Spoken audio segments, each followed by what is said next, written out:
The man didn't even look at her when he grabbed Owen's arm. He just yanked, the way you'd yank a dog on a leash, and the boy stumbled forward onto the wooden platform, his boot catching the edge, his small body nearly falling into the crowd below. Elena lunged for him on instinct, her fingers catching his collar, pulling him back, and for 1/2 second the entire square went silent. Then Harlan Ryder smiled. Not at Owen, not at Elena, at the crowd.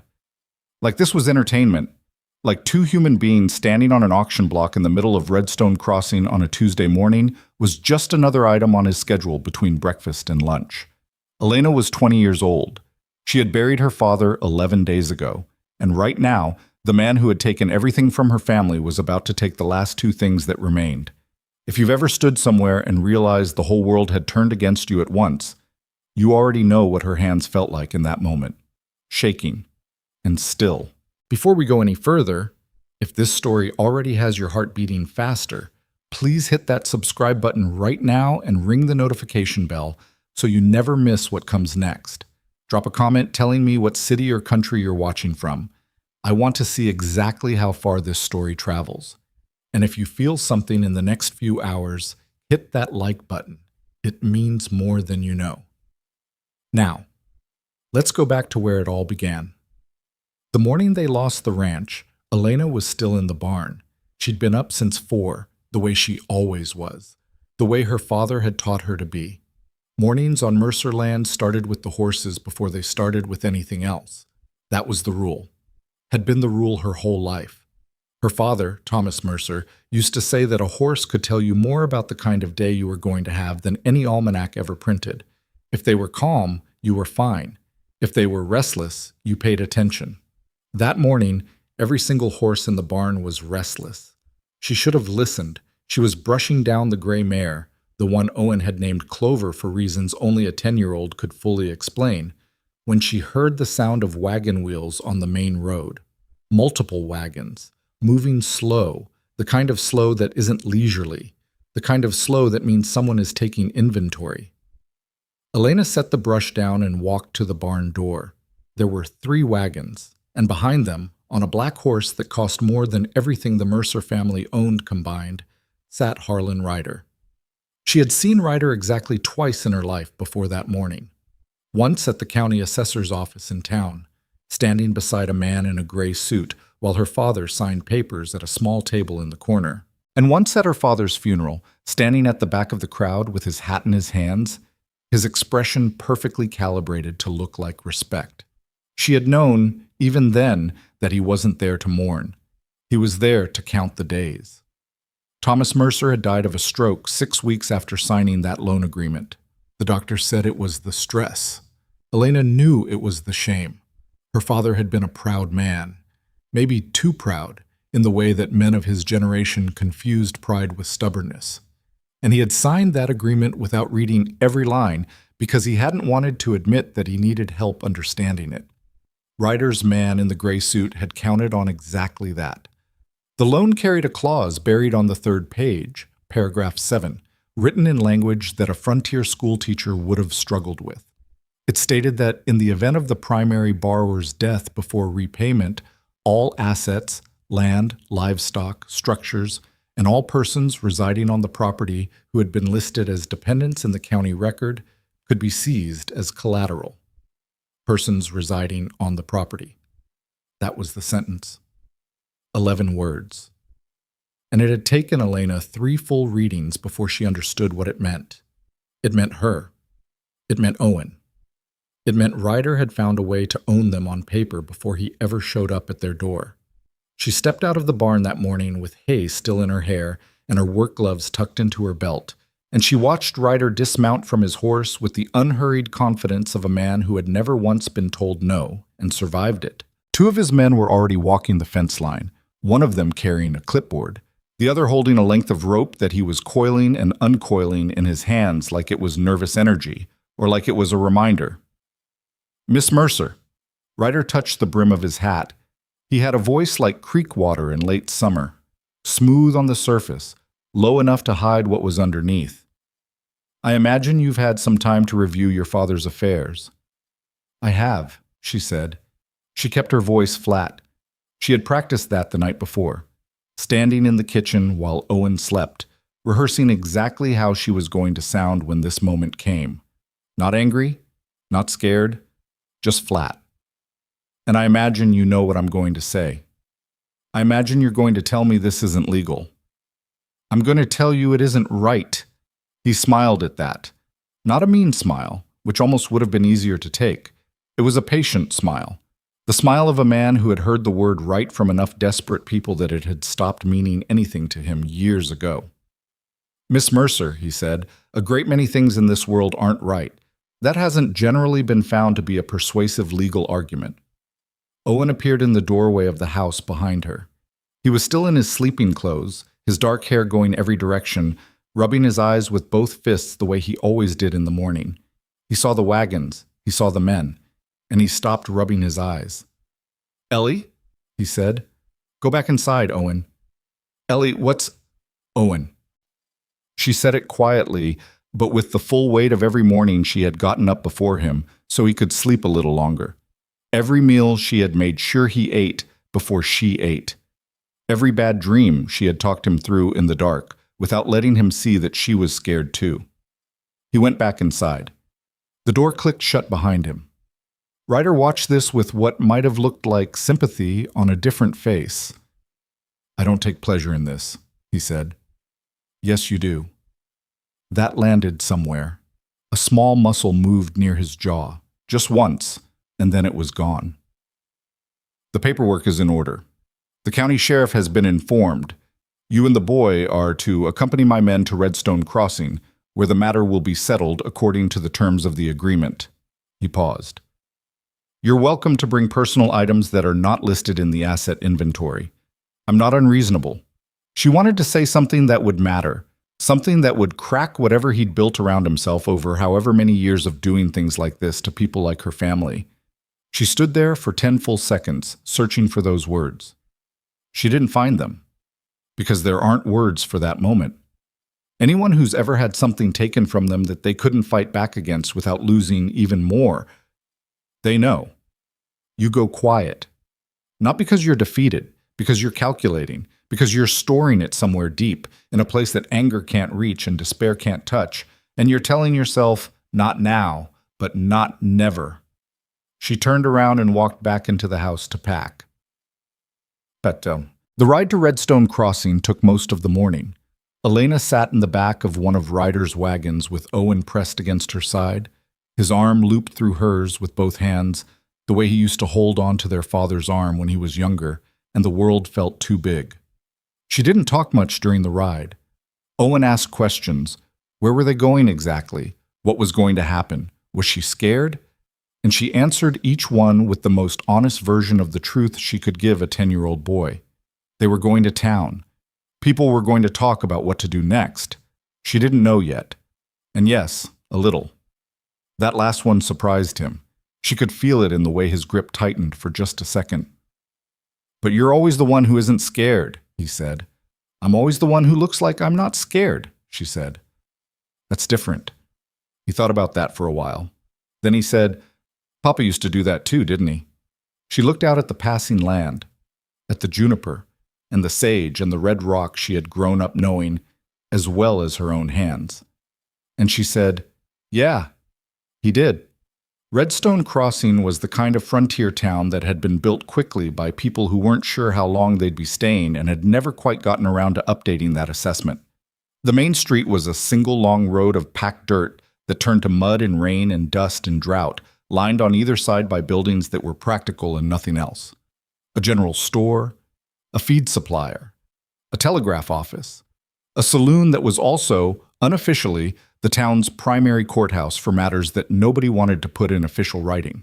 And at the center of it all, on a raised wooden platform that had been built for livestock sales and had never been dismantled because it turned out to have other uses, that was where Ryder's men brought them. The crowd gathered quickly. That was the thing Elena had not anticipated. Not the platform, not the men with their clipboards and their ledgers, not even Ryder standing to the side with his arms folded watching it all like he was attending a particularly satisfying business transaction. What she hadn't anticipated was the people. Neighbors. People she recognized. People her father had helped during bad seasons. People whose names she knew.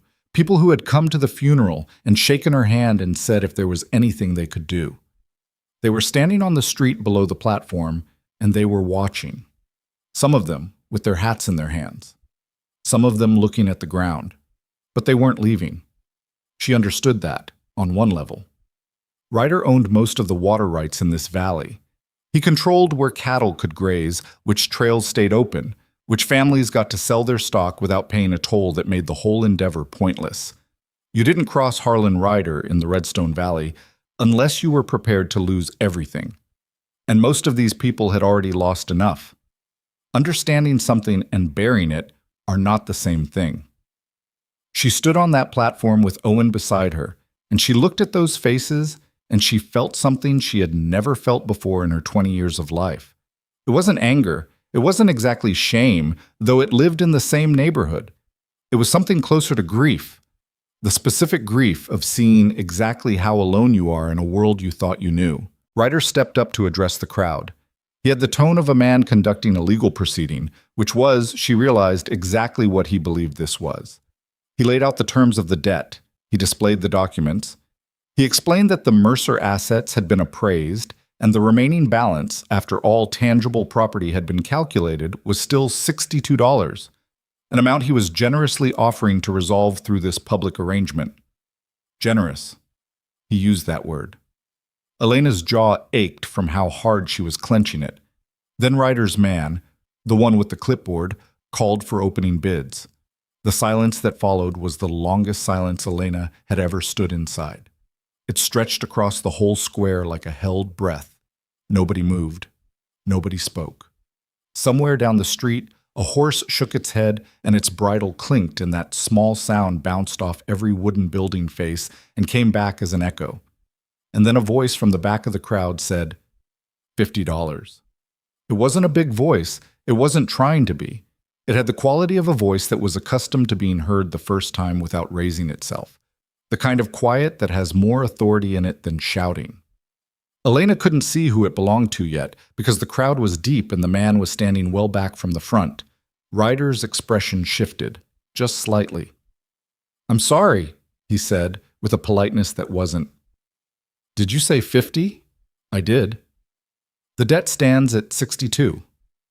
"I'm aware of what the debt stands at," the voice said. "I said 50. "You want to tell me the terms of that contract don't include a provision for negotiated settlement, or should we get the county clerk down here to read it aloud?" A ripple went through the crowd. Not a sound. A movement. A shifting of weight. A subtle rearrangement, as if every person there had just been reminded that the floor they were standing on might not be as solid as they'd assumed. Ryder stared at the back of the crowd for a long moment. "Who are you?" The man moved through the crowd then, and people parted for him. Not because he pushed, but because there was something about his movement that made standing in his path feel like a decision you'd have to justify to yourself later. He was tall, though not in the way that announced itself. His coat was worn. His boots were the boots of someone who spent time in them. He had the kind of face that had been outside in weather for long enough that it had stopped caring what anyone thought about it. He stopped at the edge of the platform and looked up at Ryder with the specific patience of a man who had already run 3 different versions of this conversation in his head and knew exactly how each one ended. "Silas Boone," he said, "I ranch the Stone Creek land, North Quarter, and I'd like to discuss the terms of that contract before anyone does anything that can't be walked back." Elena didn't know Silas Boone. She had heard the name. Everyone in the valley had heard the name. The way you hear the name of anyone who keeps to themselves long enough that the absence starts to feel like a presence. He'd bought the Stone Creek parcel 3 years back from a widow who'd moved east to be with her children. He kept cattle, maybe 20 or 30 head, nothing that would make Ryder nervous. He didn't come to town often. He paid his fees on time, and he didn't file complaints, and he didn't attend community meetings, which in the Redstone Valley generally meant either that you had nothing to say or that you were waiting to say it somewhere it would count. What she did not know, what she could not have known standing on that platform watching him face down Harlan Ryder in front of an entire town, was what had happened to him before he came to Stone Creek. She didn't know about the family he'd had before, or the legal catastrophe that had taken most of them. She didn't know why a man who had spent 3 years being invisible had chosen this particular morning to stop. All she knew, in the moment, was that he was here, and that nobody else was. She watched him square off with Ryder's lawyer for the better part of an hour, right there in the street while the crowd watched and the sun climbed and Owen leaned against her arm and fell asleep standing up, exhausted from 2 weeks of grief and 1 morning of terror. She watched Boone produce documents of his own, papers he had apparently pulled from some interior pocket of that worn coat. Because of course he'd come prepared. She would understand later. He was always prepared. And she watched the lawyer's certainty develop a hairline crack, then a fissure, then something that started to look almost like alarm. The contract had a negotiated settlement clause. Paragraph 9, apparently. Ryder's man in the gray suit had put it there as a courtesy he'd never expected to be invoked, because he'd never expected anyone in this valley to bother reading that far. Silas Boone had read that far. The final number was $50. Not 62. 50. And Ryder paid it with the terrible controlled fury of a man who knows he has been outmaneuvered in public and cannot show how much it costs him, because the second he shows it, he loses something he can never buy back. When it was over, when the paperwork was signed and the crowd had begun to drift and the platform was just a platform again, Boone walked up the 2 steps to where Elena and Owen were standing. Owen was awake by then, blinking at the man who had just spent what was probably a significant portion of his savings to extract 2 strangers from an impossible situation. He looked at Boone with the direct, uncomplicated assessment that only children and very old people can get away with. "Did you win?" Owen asked. Boone looked at him for a moment. "Today," he said. Elena found she didn't have a response to that. Her whole body felt wrong. Too tight in some places and too loose in others, the way you feel when adrenaline has been running for hours and suddenly has nowhere to go. She had been holding herself together since 4 in the morning with a combination of fury and stubbornness and the specific motivation of not letting Harlan Ryder see her cry. And now the fury had nowhere to aim, and the stubbornness felt suddenly ridiculous, and she was standing in the middle of Redstone Crossing's main street with 50 cents in her pocket and no home to go back to. She wanted to thank him. She genuinely could not locate the words. He seemed to understand that in some way. He didn't stand there waiting for her to find them. He just said, "I've got land with room enough and work enough if you're willing. I'm not offering charity. I'm offering terms you can negotiate." "Terms?" she repeated. Her voice came out rougher than she intended. "Fair ones." He said it plainly. "You can tell me no." Owen looked up at her. She looked at Boone. He didn't look away, and he didn't push, and he didn't smile in the way that men smiled at women who were in desperate situations that they hadn't caused but were being held responsible for anyway. He just waited. "What kind of terms?" she asked. And that was the beginning. Tickets. She said yes. She would tell you later that she wasn't sure it was the right choice in the moment, that she made it partly because Owen needed a meal and a real night's sleep, and she didn't have another option visible from where she was standing. She would tell you that trust was not part of it, not yet, not even close. What she wouldn't tell you, because she was not a woman who disclosed things she wasn't certain of, was that in the moment he said fair ones, something in her had recognized something in him. Not romantically, not then. It was subtler than that. It was the recognition of someone who understood what it felt like to stand in the ruins of something and decide to keep standing anyway. She had no proof of that. She just felt it the way you sometimes feel a change in weather before it arrives. She was 20 years old. She had been through enough to make her old in some ways and naive in others, which is precisely the combination that makes people underestimate you and then find out why that was a mistake. She picked up the single bag she'd been allowed to bring from the house. She took Owen's hand, and she walked toward the wagon that Silas Boone was already climbing into, not looking back to see if she was following, which she found, perversely, unexpectedly, almost reassuring. Owen looked up at her as they walked. "Ellie," he said, "is he a good man?" She squeezed his hand. She thought about Ryder on his expensive horse. She thought about all those neighbors watching from the street with their hats in their hands. She thought about what a good man looked like versus what a useful man looked like, and how rarely those things overlapped with anyone who'd ever helped her family before.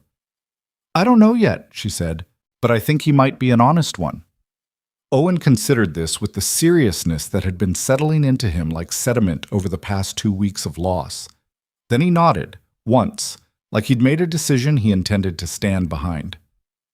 They climbed into the wagon. The horses moved. The town fell away behind them. And somewhere behind those red rock ridges, the Stone Creek land waited, worked over and weathered and full of problems she didn't know about yet. She didn't know yet about the fence line that was down on the eastern quarter, or the well that was running low, or the debt Silas Boone was quietly carrying on land that Harlan Ryder had been eyeing for 2 years and would have gotten around to, sooner or later, one way or another.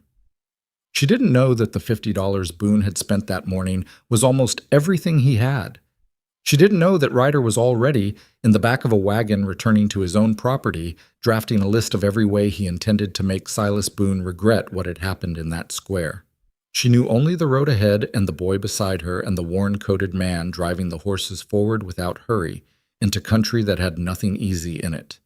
The wagon rolled north, and Elena Mercer, who had stood on an auction block that morning and refused to break, pressed her lips together, looked at the horizon, and began, quietly, methodically, with the specific stubbornness of someone who has lost too much to afford to stop, to think.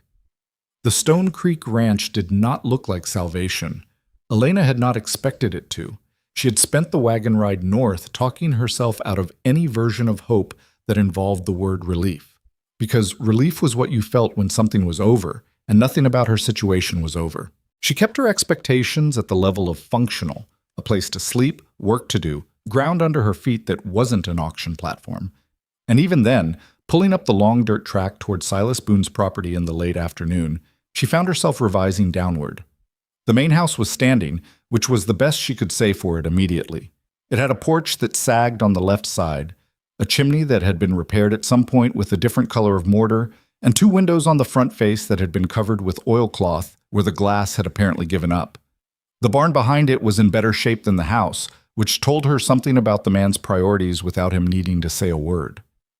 The fence line she could see from the track was functional on the west side and completely absent on the east, where a stretch of about 40 yards had been reduced to leaning posts with no wire between them. Owen looked at all of it with the wide, absorbing attention of a child who has learned very recently that the world contains more varieties of trouble than he'd previously cataloged. He didn't say anything. That was new. 3 weeks ago, he would have had 17 observations and a question for each one. Grief had made him quieter in a way that Elena found harder to watch than crying. Silas pulled the wagon to a stop in front of the barn and climbed down without ceremony. He unhitched the horses with the automatic efficiency of someone who had done it so many times, the movements had been reduced to pure muscle memory, and he led them into the barn without looking back to see if his new arrivals were managing. Elena dropped down from the wagon, lifted Owen down after her, and stood for a moment in the cooling air with her single bag and her brother and the distinct sensation of having stepped off the edge of a map into territory that wasn't drawn yet. A man came out of the barn. He was older than Silas, somewhere in his late 50s, with a gray beard and the walk of someone whose left knee had been making decisions independently for quite a few years.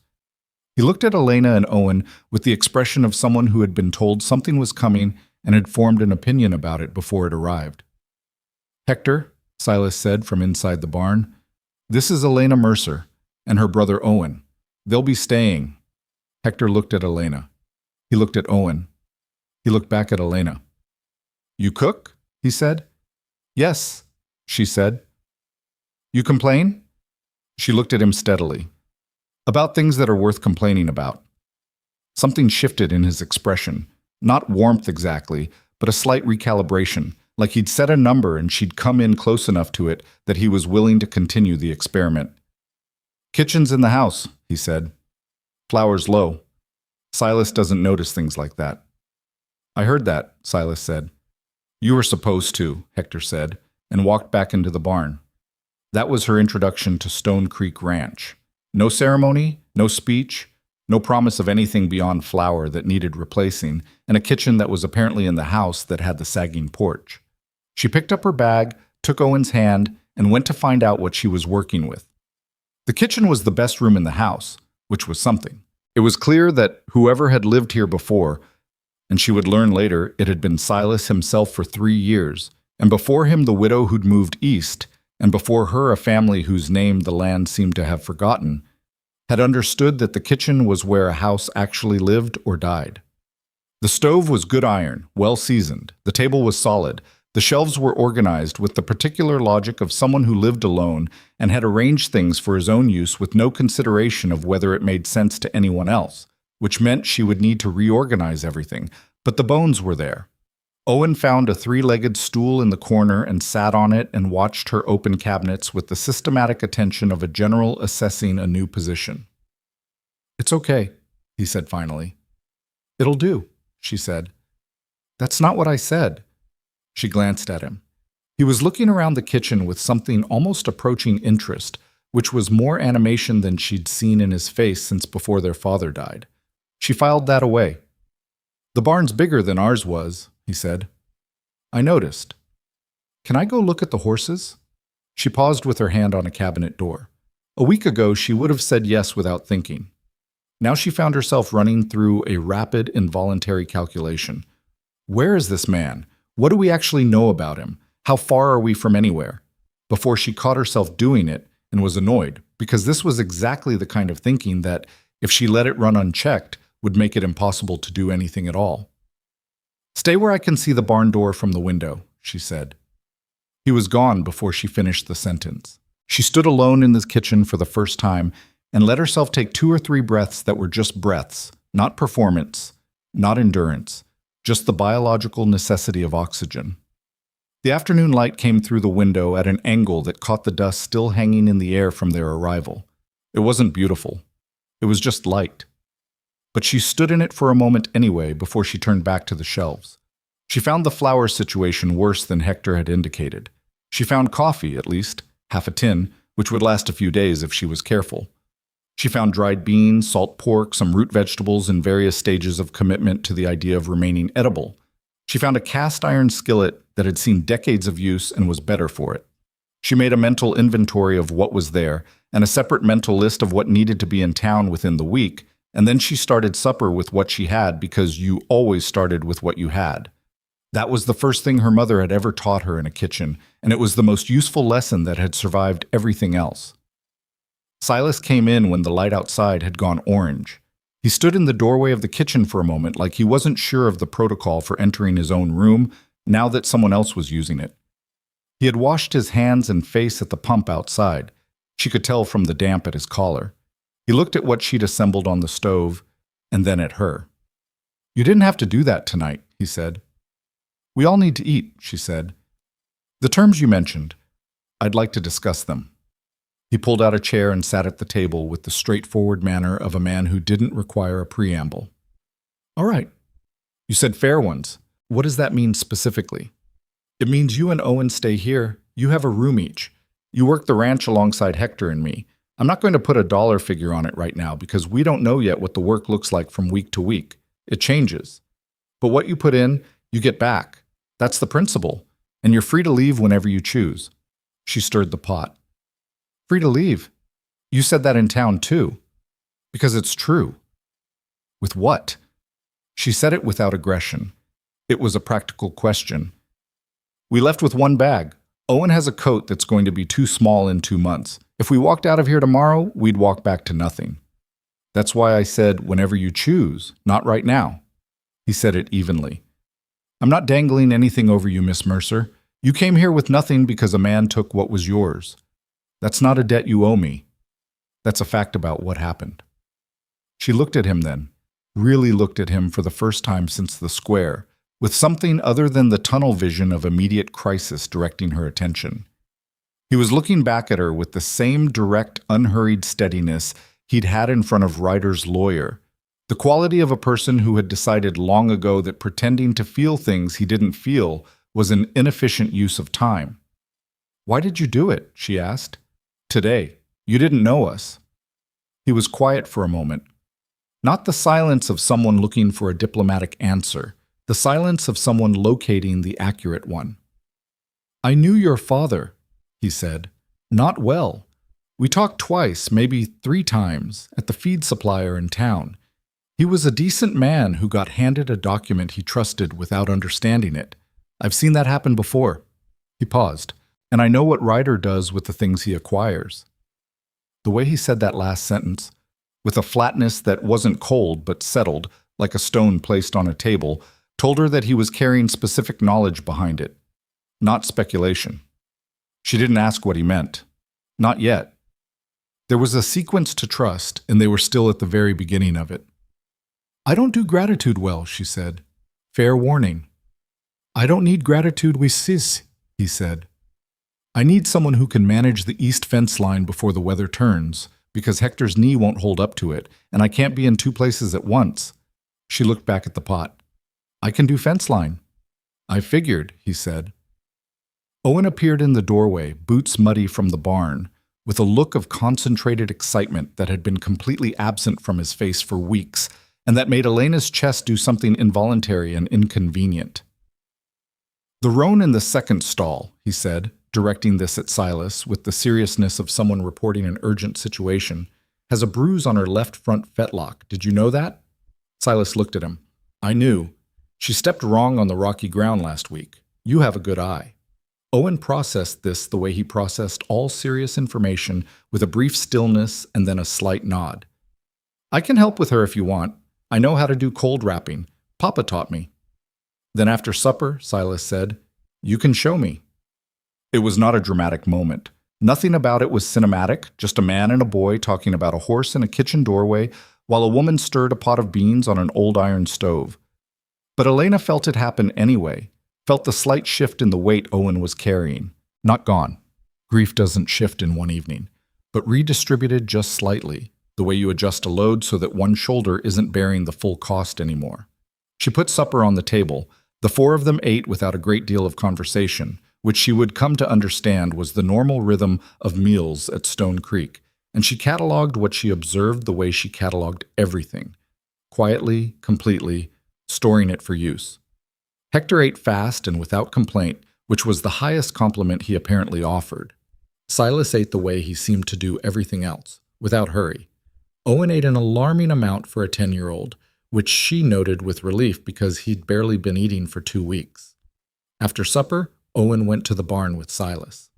Hector pushed back from the table and said, You make good beans, in the tone of someone issuing a judicial ruling, and then went out to do the last checks of the evening.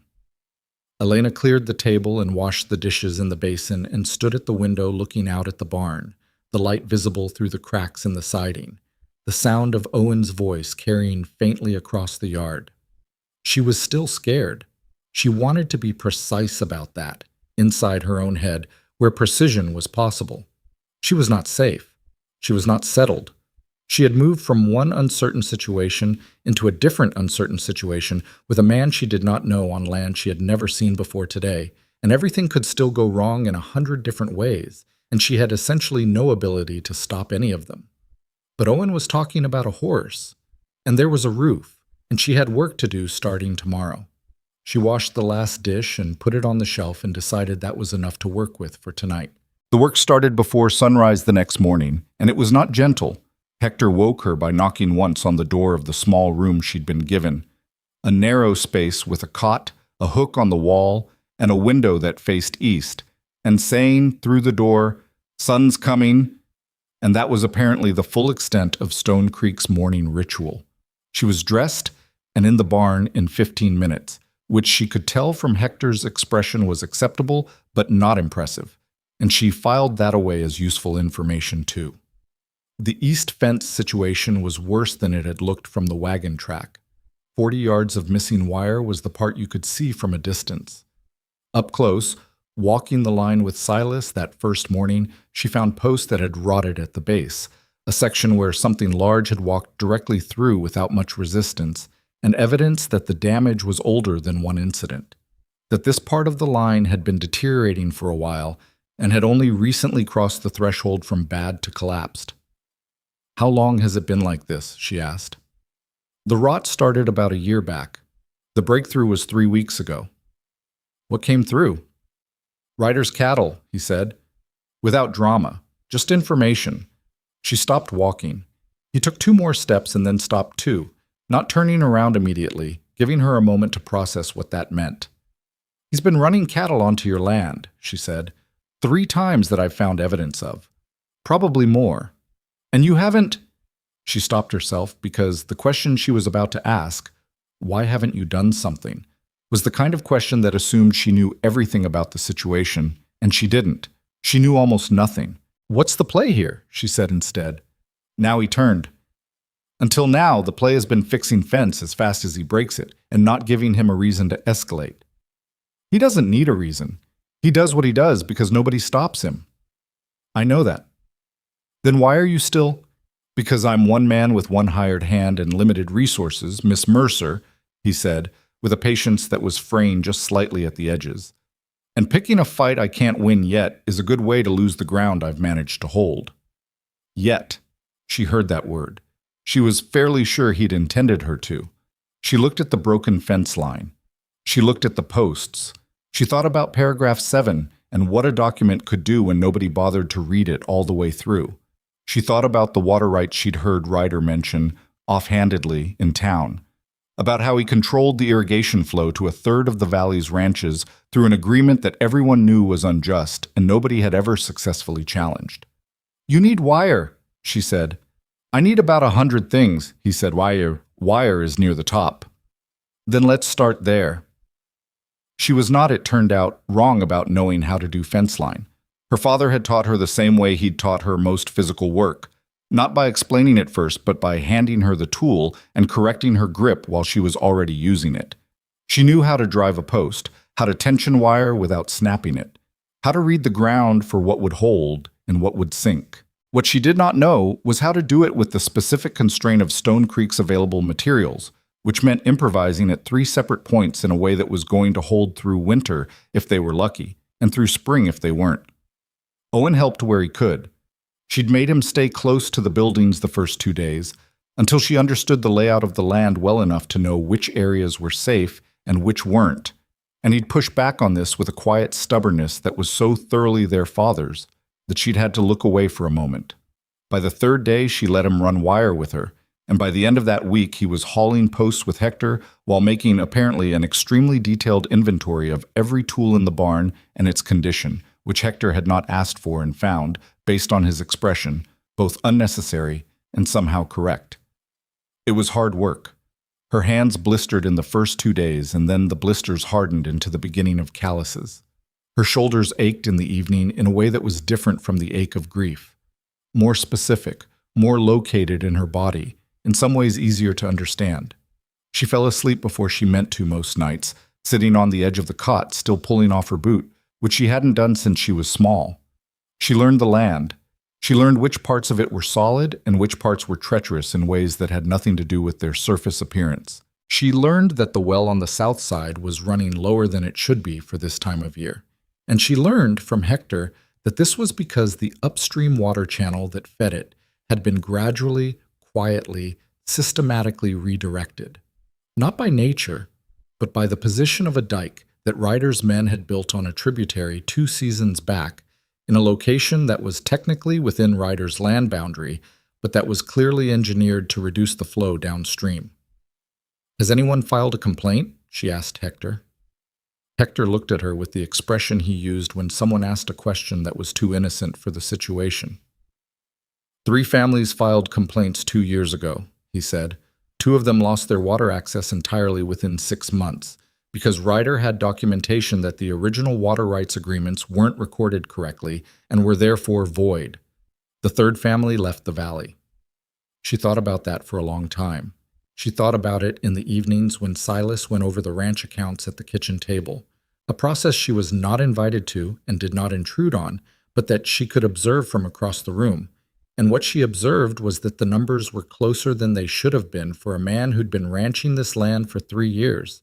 He wasn't in the position Ryder wanted him in, but he wasn't as far from it as she would have wanted him to be, especially now that he was $50 shorter than he'd been before Tuesday. She had not forgotten that.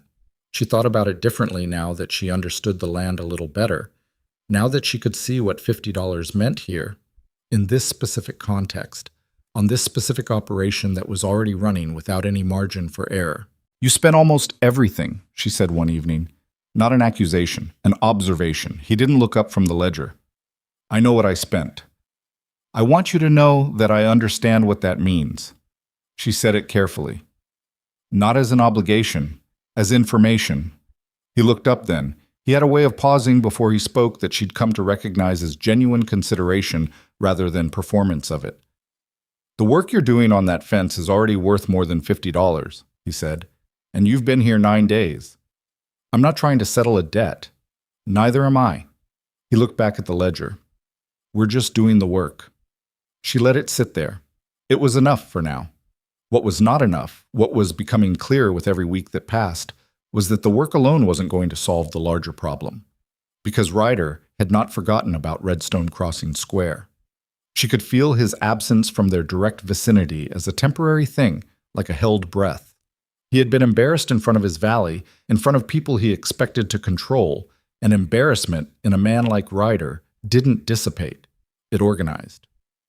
The first sign came on a Thursday, when a man from the county assessor's office arrived at Stone Creek with a document requesting a formal survey of the eastern boundary, a survey that had apparently been requested by a neighboring landowner who claimed the Stone Creek fence line was encroaching on his property. The neighboring landowner was a man named Caswell, who had exactly 7 acres to the east, and who, until 3 days ago, had never spoken a word to Silas about a boundary dispute in 3 years of adjacent living. Caswell, as Elena would discover through a conversation at the feed supplier in town the following week, had recently renegotiated his water access arrangement with Harlan Ryder. He's using the legal system, she said to Silas that evening. That's what I expected, he said.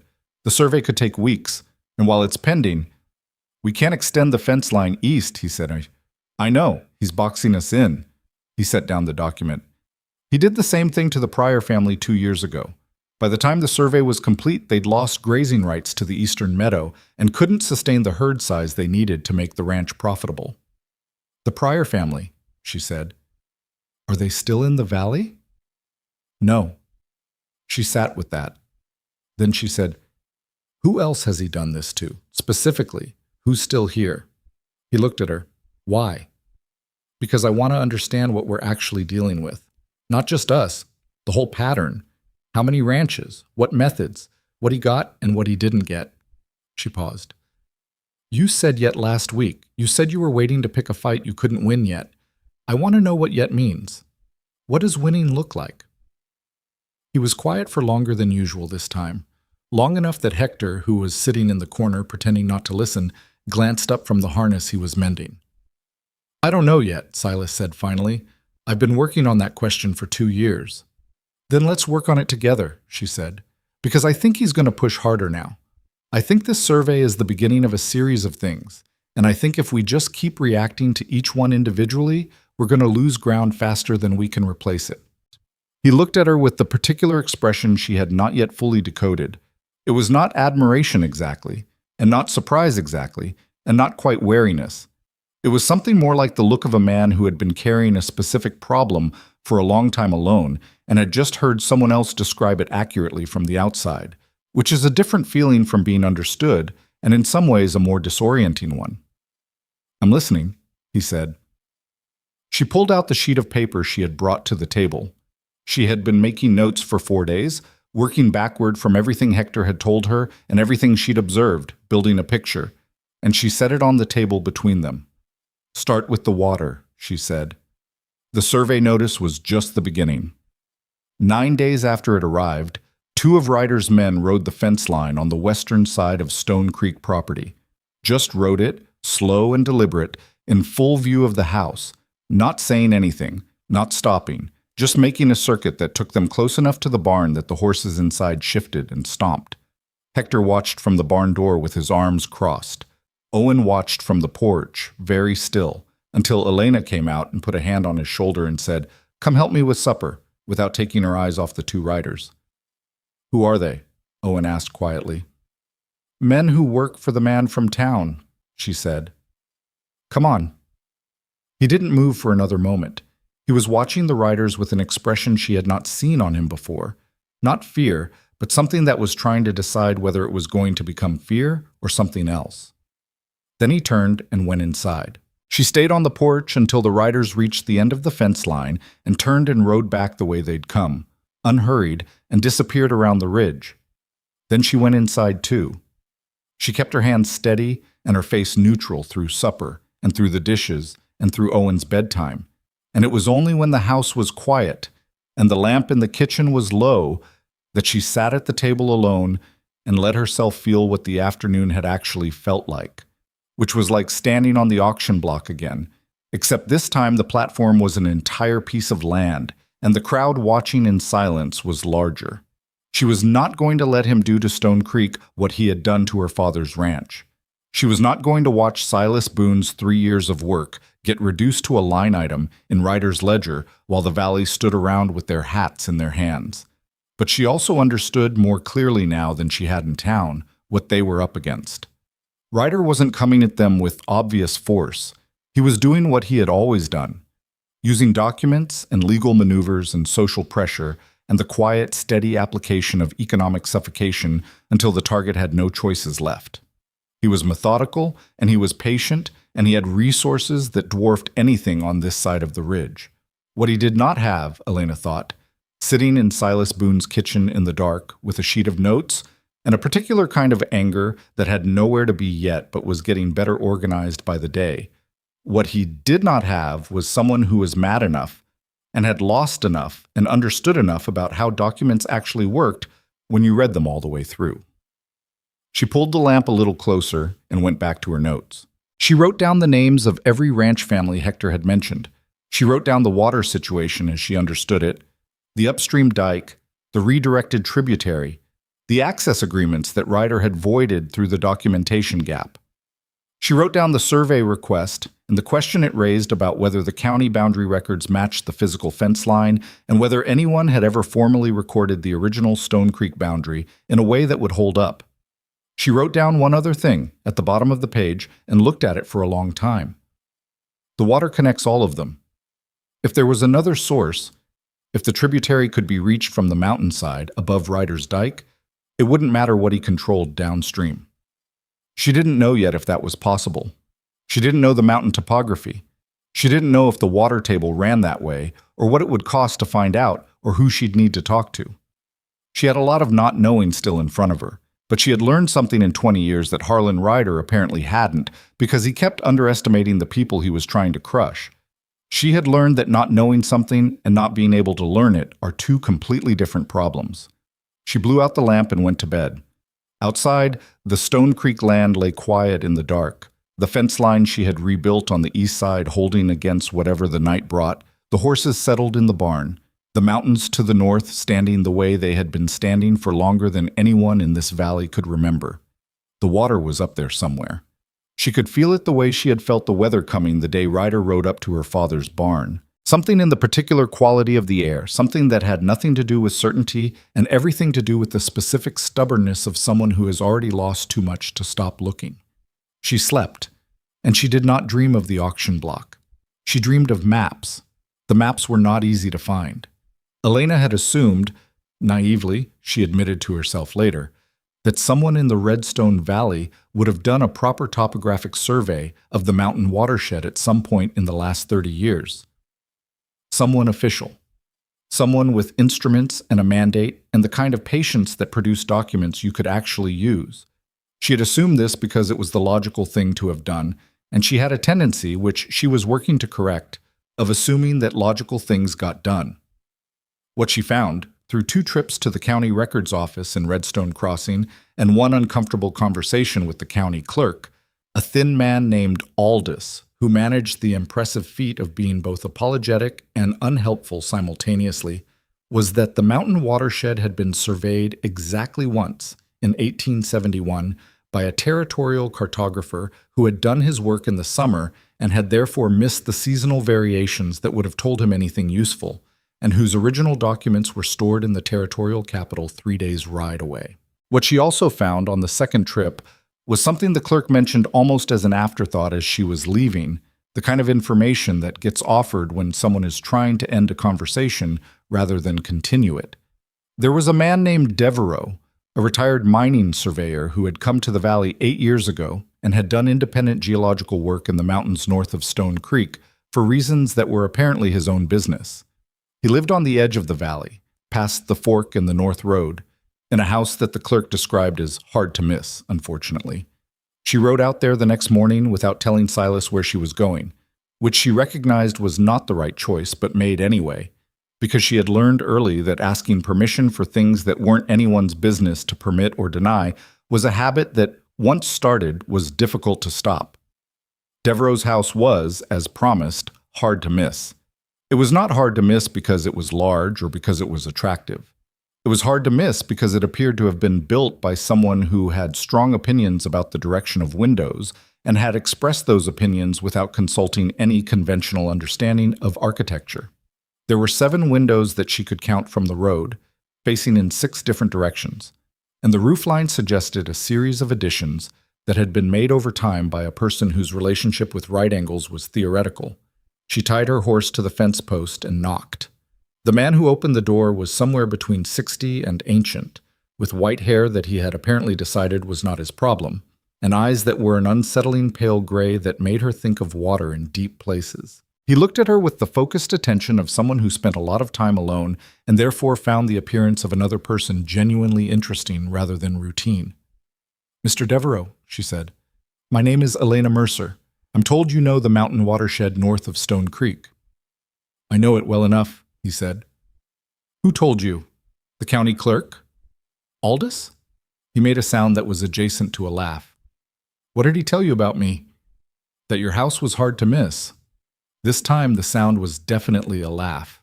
He stepped back from the door. "You'd better come in," he said. "I'll make coffee. You can tell me what you actually want." She told him about the water. She didn't tell him everything. She told him the practical problem, which was that the upstream dike on Ryder's land had been reducing the flow to Stone Creek's south well, and that she had reason to believe the mountain watershed might offer an alternative access point if the topography allowed. She laid it out plainly and without embellishment, the way her father had taught her to present a problem. What you know, what you don't know, and what you need to find out. Devereaux listened to all of it without interrupting, which she appreciated. He drank his coffee.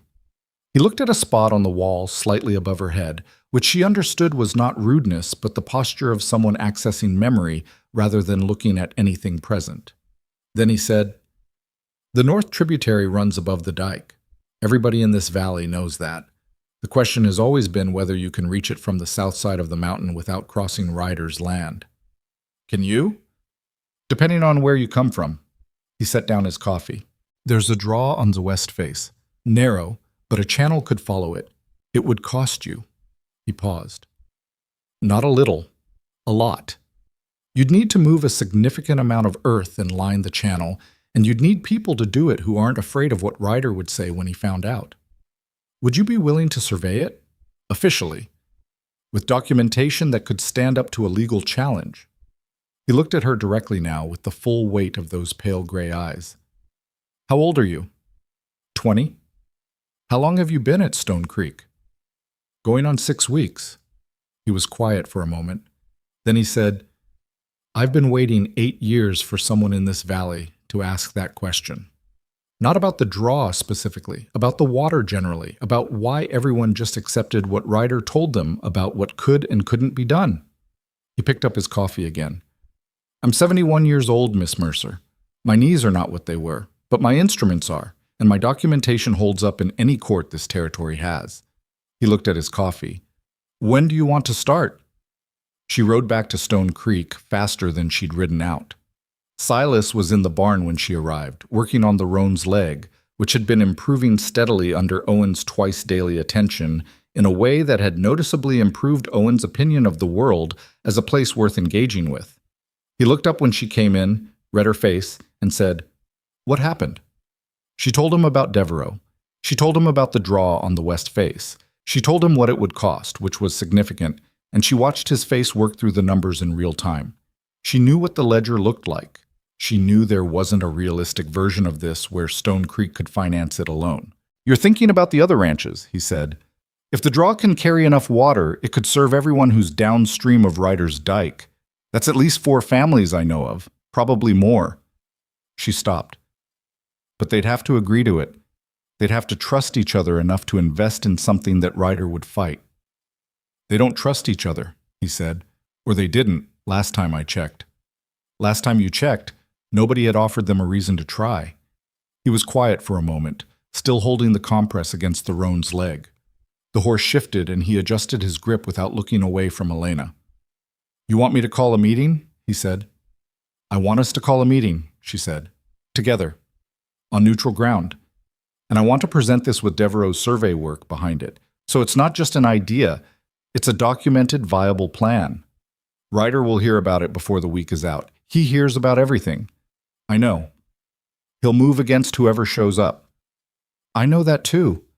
She kept her voice level, but I think people are more afraid of him than they need to be because they've been fighting him one at a time. Nobody has ever shown them what it looks like to push back together. He looked at her for a long moment. She had noticed over the weeks at Stone Creek that he had a way of weighing things that went beyond the practical. Not just, can this be done, but something more like, is this the right time? Is this the right shape? Am I reading this correctly? It was not hesitation. It was more like the pause of a man who had made a costly mistake by moving too fast once before and had never entirely forgiven himself for it. All right, he said. Let's call a meeting. Getting the ranchers there was not simple and was not fast.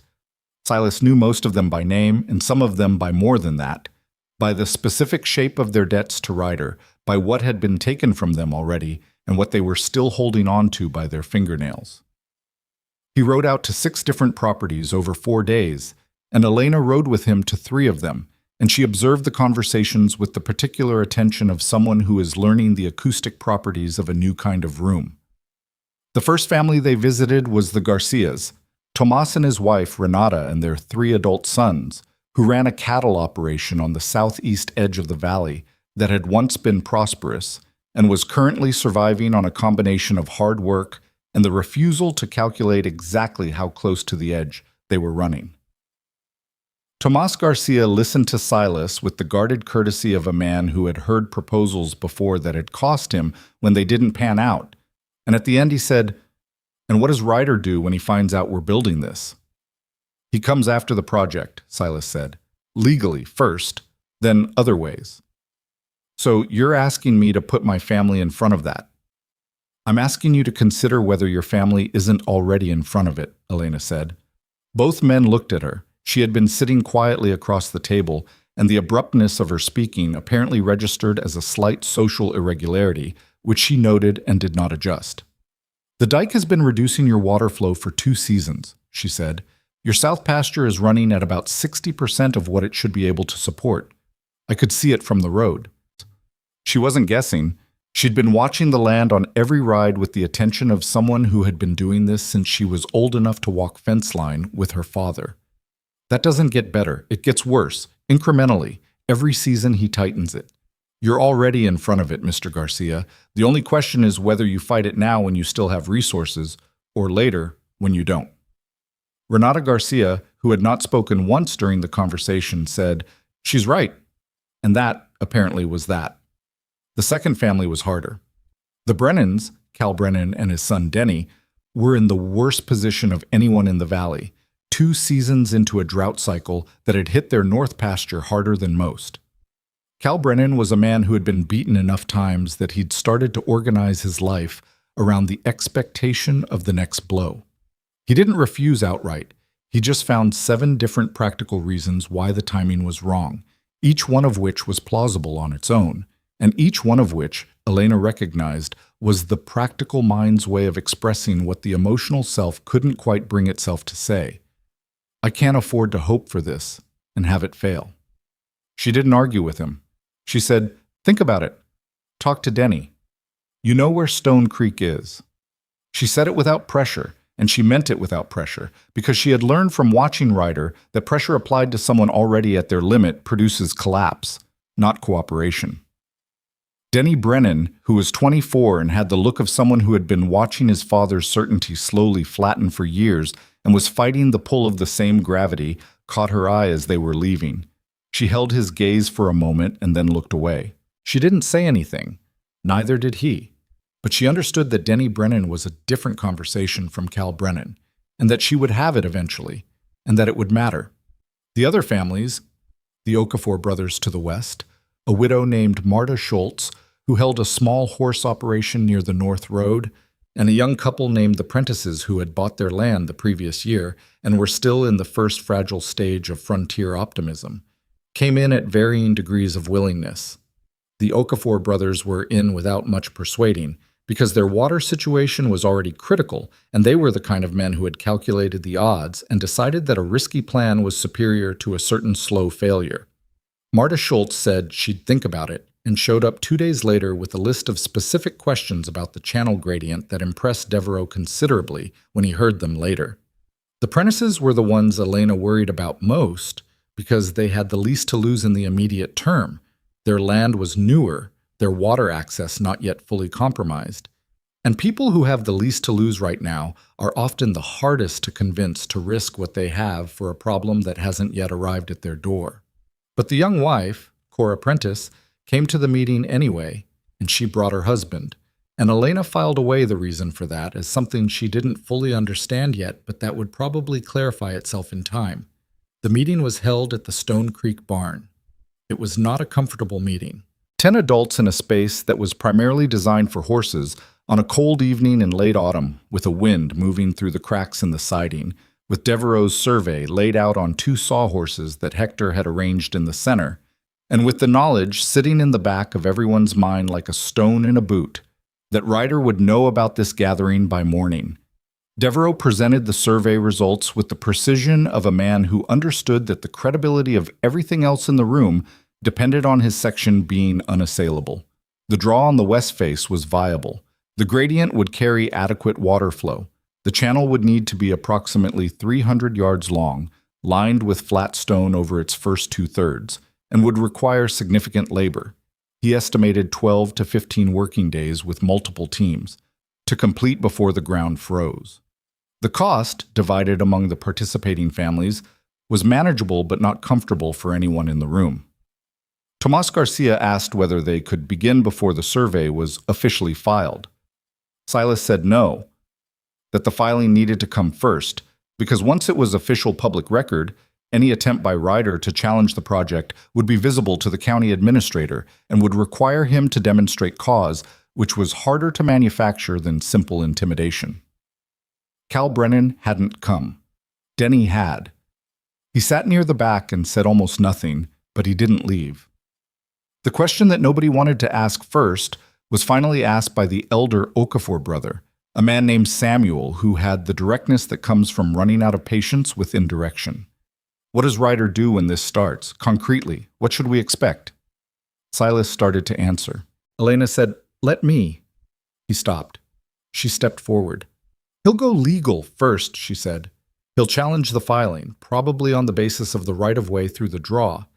He'll claim the draw falls within a historical grazing corridor that he has documented interest in. That documentation may or may not exist. If it exists, we deal with it. If it doesn't exist, he'll try to manufacture enough confusion around it to slow the filing process past the freeze date, which would push us to spring. And if it gets past legal," Samuel Okafor said, "then he tries to break individual resolve," she said. "He'll approach whoever he thinks is weakest and make them an offer. Better water terms, debt relief, something that looks like a compromise but is actually a defection. If one family pulls out, he'll use that to discourage the others. That's his pattern. It's what he's always done. He wins by isolation." The room was quiet. She knew what she was describing landed close to home for most of the people in it. "So the defense against that," she said, "is that we're not isolated. We document every approach he makes to any individual in this room, and we share that information. If he comes to you privately, you tell us. Not because we're policing each other, because he can only do what he does in the dark, and the second it's visible, it loses most of its power." Marta Schultz said, "You're asking us to trust each other with information that could hurt us if it went the wrong way." "Yes," Elena said. "I am." She didn't dress it up. "I know some of you don't have a history of that in this valley. I know there have been reasons for that. But I'll tell you what I know about keeping secrets under pressure. I know it's lonely, and I know it's exhausting, and I know that Harlan Ryder counts on it." She paused. "I was on an auction block 2 months ago. I had no neighbors standing in front of it. I understand why they didn't, but I don't want to be in a room again where everyone is looking at the ground while something terrible gets decided." The silence after that was different from the silences before it. It was the silence of people making decisions rather than avoiding them. Samuel Okafor said, "I'm in." His brother said, "Same." Tomas Garcia said, "My family is in." Marta Schultz said, "File the survey Monday. I'll have my contribution to Silas by Friday." Cora Prentice looked at her husband. He nodded. "We're in," she said. Everyone looked at Denny Brennan. He had been staring at the survey map on the sawhorse for most of the meeting. He looked up now, and his face had the expression of someone who has been fighting a current for a long time and has finally decided the direction they're going to swim. "I'll talk to my father tonight," he said. Elena looked at him. "That's all I'm asking." The meeting broke up past 9 o'clock. People drifted out into the cold, talking in pairs and threes in ways they hadn't arrived talking, which was something. Devereaux collected his survey documents with the careful attention of a man who understood that those pieces of paper were now the most important objects in the Redstone Valley, and treated them accordingly. Hector made coffee that nobody had asked for and that people drank anyway, standing around the barn in the cold, and something happened in that hour that Elena would think about later. The specific thing that happens when people who have been separately afraid begin to understand that their fear is actually a shared geography. When everyone was gone, Silas came and stood beside her at the barn door. They both looked out at the dark where the wagon lanterns were still visible, moving away down the track. "Ryder will know by morning," he said. "I know. He'll move fast. He won't give us time to get comfortable with this." "I know that too." She watched the last light disappear around the ridge. "Good." He looked at her. "Good?" "Slow pressure is what he's good at. He knows how to let things erode. I'd rather he moves fast and makes visible mistakes than takes his time and picks us apart." She turned away from the door. "Fast people get sloppy. Slow people get strategic. He's going to have to choose which one he is, and neither choice is as comfortable for him as what he's been doing." Silas was quiet for a moment. "You've been thinking about this for a while." "Since the night the riders came by the fence line," she said. He nodded slowly. And then, not dramatically, not as a big moment, just as a plain fact, he said, "I'm glad you're here, Elena." It was the first time he'd used her first name. She noticed it and did not make anything of it, and went to check on Owen, who had fallen asleep in the corner of the barn on a hay bale 2 hours ago and needed to be in a bed. Ryder moved in 9 days. It came first through the county assessor's office, a formal challenge to Devereaux's survey filing, citing a historical grazing corridor claim exactly as Elena had predicted. The documentation Ryder presented was a 17-year-old record that referenced a seasonal cattle route through the West Face Draw. Devereaux examined it for 2 hours and came to Stone Creek the following morning with a single sheet of paper and an expression of controlled satisfaction. "It's real," he said, which made Elena's stomach drop until he continued. "It references a corridor 6 feet wide. My channel runs 4 feet 8 inches at maximum. We're outside the corridor." He set the paper on the kitchen table. He either didn't measure, or his lawyer didn't measure, or they were counting on nobody else measuring. "They were counting on it being expensive to fight," Silas said. "Instead, it took me an evening and a ruler," Devereaux said. He picked up the coffee Hector had placed in front of him without being asked. "I've submitted the rebuttal. The assessor will take 10 days to rule, but the filing stands during that period." He paused. "You should know he's going to escalate." "We know," Elena said. The escalation came from a direction she had anticipated but had hoped she was wrong about. 3 days after the survey rebuttal was filed, Cal Brennan came to Stone Creek. Not Denny, Cal.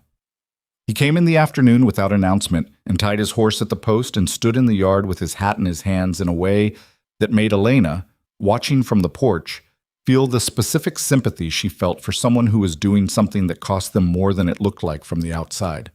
Silas came out. They talked in the yard for a while. Elena stayed on the porch, not close enough to hear, far enough to be a clear absence of pressure. She watched Cal Brennan's posture and could read the broad shape of the conversation without the words. The apology, the explanation, the offer that had been made to him, the terms.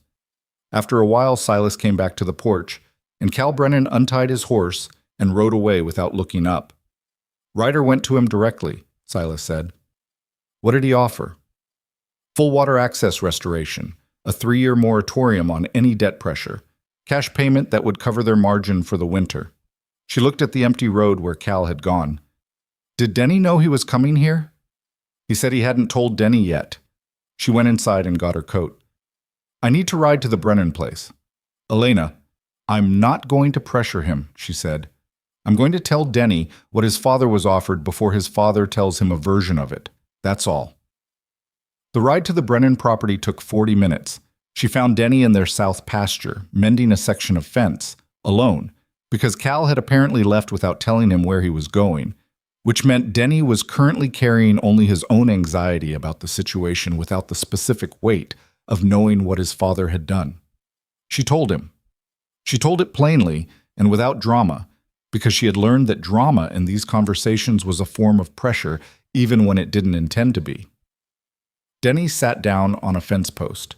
He stared at the ground for a while. How much? He said. She told him. He made a sound that was not quite a word. I'm not going to tell you what to do, she said.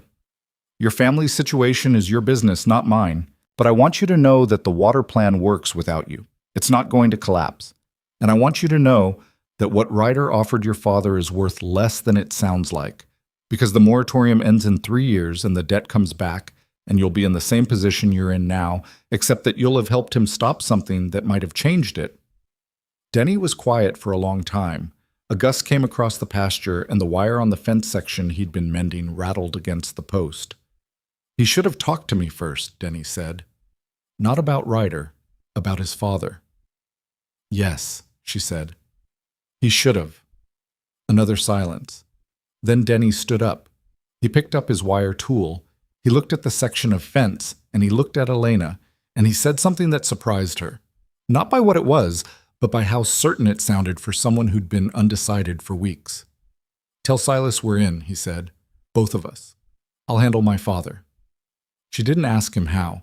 She trusted that he knew the conversation required, the same way she'd known the conversation with Owen on the wagon, the one about being scared. Some conversations between people who love each other and disagree can only be had by the people inside them. She rode back. The ground broke on the water channel 11 days after the meeting in the barn, on a morning that was cold enough to see breath but not yet cold enough to freeze the earth solid. All 6 families sent people. The Okafor brothers came with their 2 eldest sons. Tomas Garcia came with all 3 of his. Marta Schultz arrived before anyone else with a mule and a set of tools that were clearly older and better than anyone else's. The Prentices came with less experience but more energy and were assigned accordingly. Cal Brennan came. Denny was beside him. They didn't look at each other much that first morning, but they were both there, and they both worked. And Elena noted that and set it aside in the category of things that were complicated and moving in the right direction. Hector directed the channel work with the authority of someone who had been waiting a long time for a project worthy of his particular expertise and was not going to waste it. He moved along the draw with his bad knee and his surveyor's eye, placing stakes, correcting angles, rejecting stone that wasn't flat enough to line properly, and managing to communicate his standards to a mixed group of people who had never worked together before with an efficiency that Elena found both impressive and slightly terrifying. Silas worked beside her for most of the first day. He drove posts. She mixed the earth and lime compound that would set under the stone lining. They worked without needing to talk about it, in the rhythm that develops between people who have been doing adjacent tasks long enough that the coordination becomes physical rather than verbal. At some point in the late afternoon, with the light going long and golden across the mountain face and maybe 60 yards of channel already cut and partially lined, Silas looked down the length of what they'd done and said quietly, I didn't think this was possible 6 months ago. She looked at the same stretch. It was not beautiful work. It was raw and imprecise in places, and would need repair in spring and would probably give them 3 or 4 problems she hadn't anticipated. It was 60 yards of evidence that something could be built when people decided to build it together. It's not done yet, she said. No, he agreed. But there was something in the way he said it. The particular weight of no as a word that means yes, but later, that she heard and understood and did not respond to except by picking up her tool again and going back to work. She had not forgotten Ryder. Nobody on that mountain face had. They were building something real, and they were building it as fast as they could, and every person there knew that real things attract real opposition. The survey was filed. The rebuttal had held, for now. But Ryder had resources she hadn't fully mapped, and patience she hadn't fully accounted for. And she had learned enough about him by now to know that the thing he was doing, whatever it was the thing she couldn't see yet. That was the thing she kept turning over in her mind at the end of each day while her hands ached and Owen slept and the house settled into its nighttime sounds. Not what Ryder had already done, but what he was planning that hadn't arrived yet. Every move she had predicted had been correct, which meant he knew he was being read, at least partially, and a man who knows he's being read eventually stops doing the predictable thing. She was 40 miles and 3 legal filings and 6 allied families away from being the woman on the auction block. But she was still, in every meaningful sense, in the same fight. And it was not won, not even close. The channel was 60 yards done and 240 yards still to go, and the ground wasn't frozen yet, but it would be. And somewhere in a house she'd never seen on land she'd never walked, Harlan Ryder was looking at a map of this valley and thinking about what she couldn't predict. She lay on the cot in her narrow room and looked at the ceiling and listened to the wind and thought about the things she couldn't see. She turned it over and came at it from different angles and fell asleep without solving it, which she'd learned to accept. Some problems only revealed themselves when you stopped pushing and let them come to the surface on their own schedule. Outside, the mountain was dark, and the channel was there, 60 yards of it, waiting for morning. The thing she couldn't see came on a Wednesday. It didn't arrive as violence, which was what she had been half-braced for, some version of Ryder's men on the mountain face, destroying what had been built, forcing a confrontation that would be ugly and costly and would place everyone at legal risk. She had prepared for that possibility with Silas and with Samuel Okafor, who had the calm, strategic temperament of someone who had thought about conflict before it arrived rather than after. They had a plan for it. It was not a good plan, but it was a plan. What actually arrived was a letter.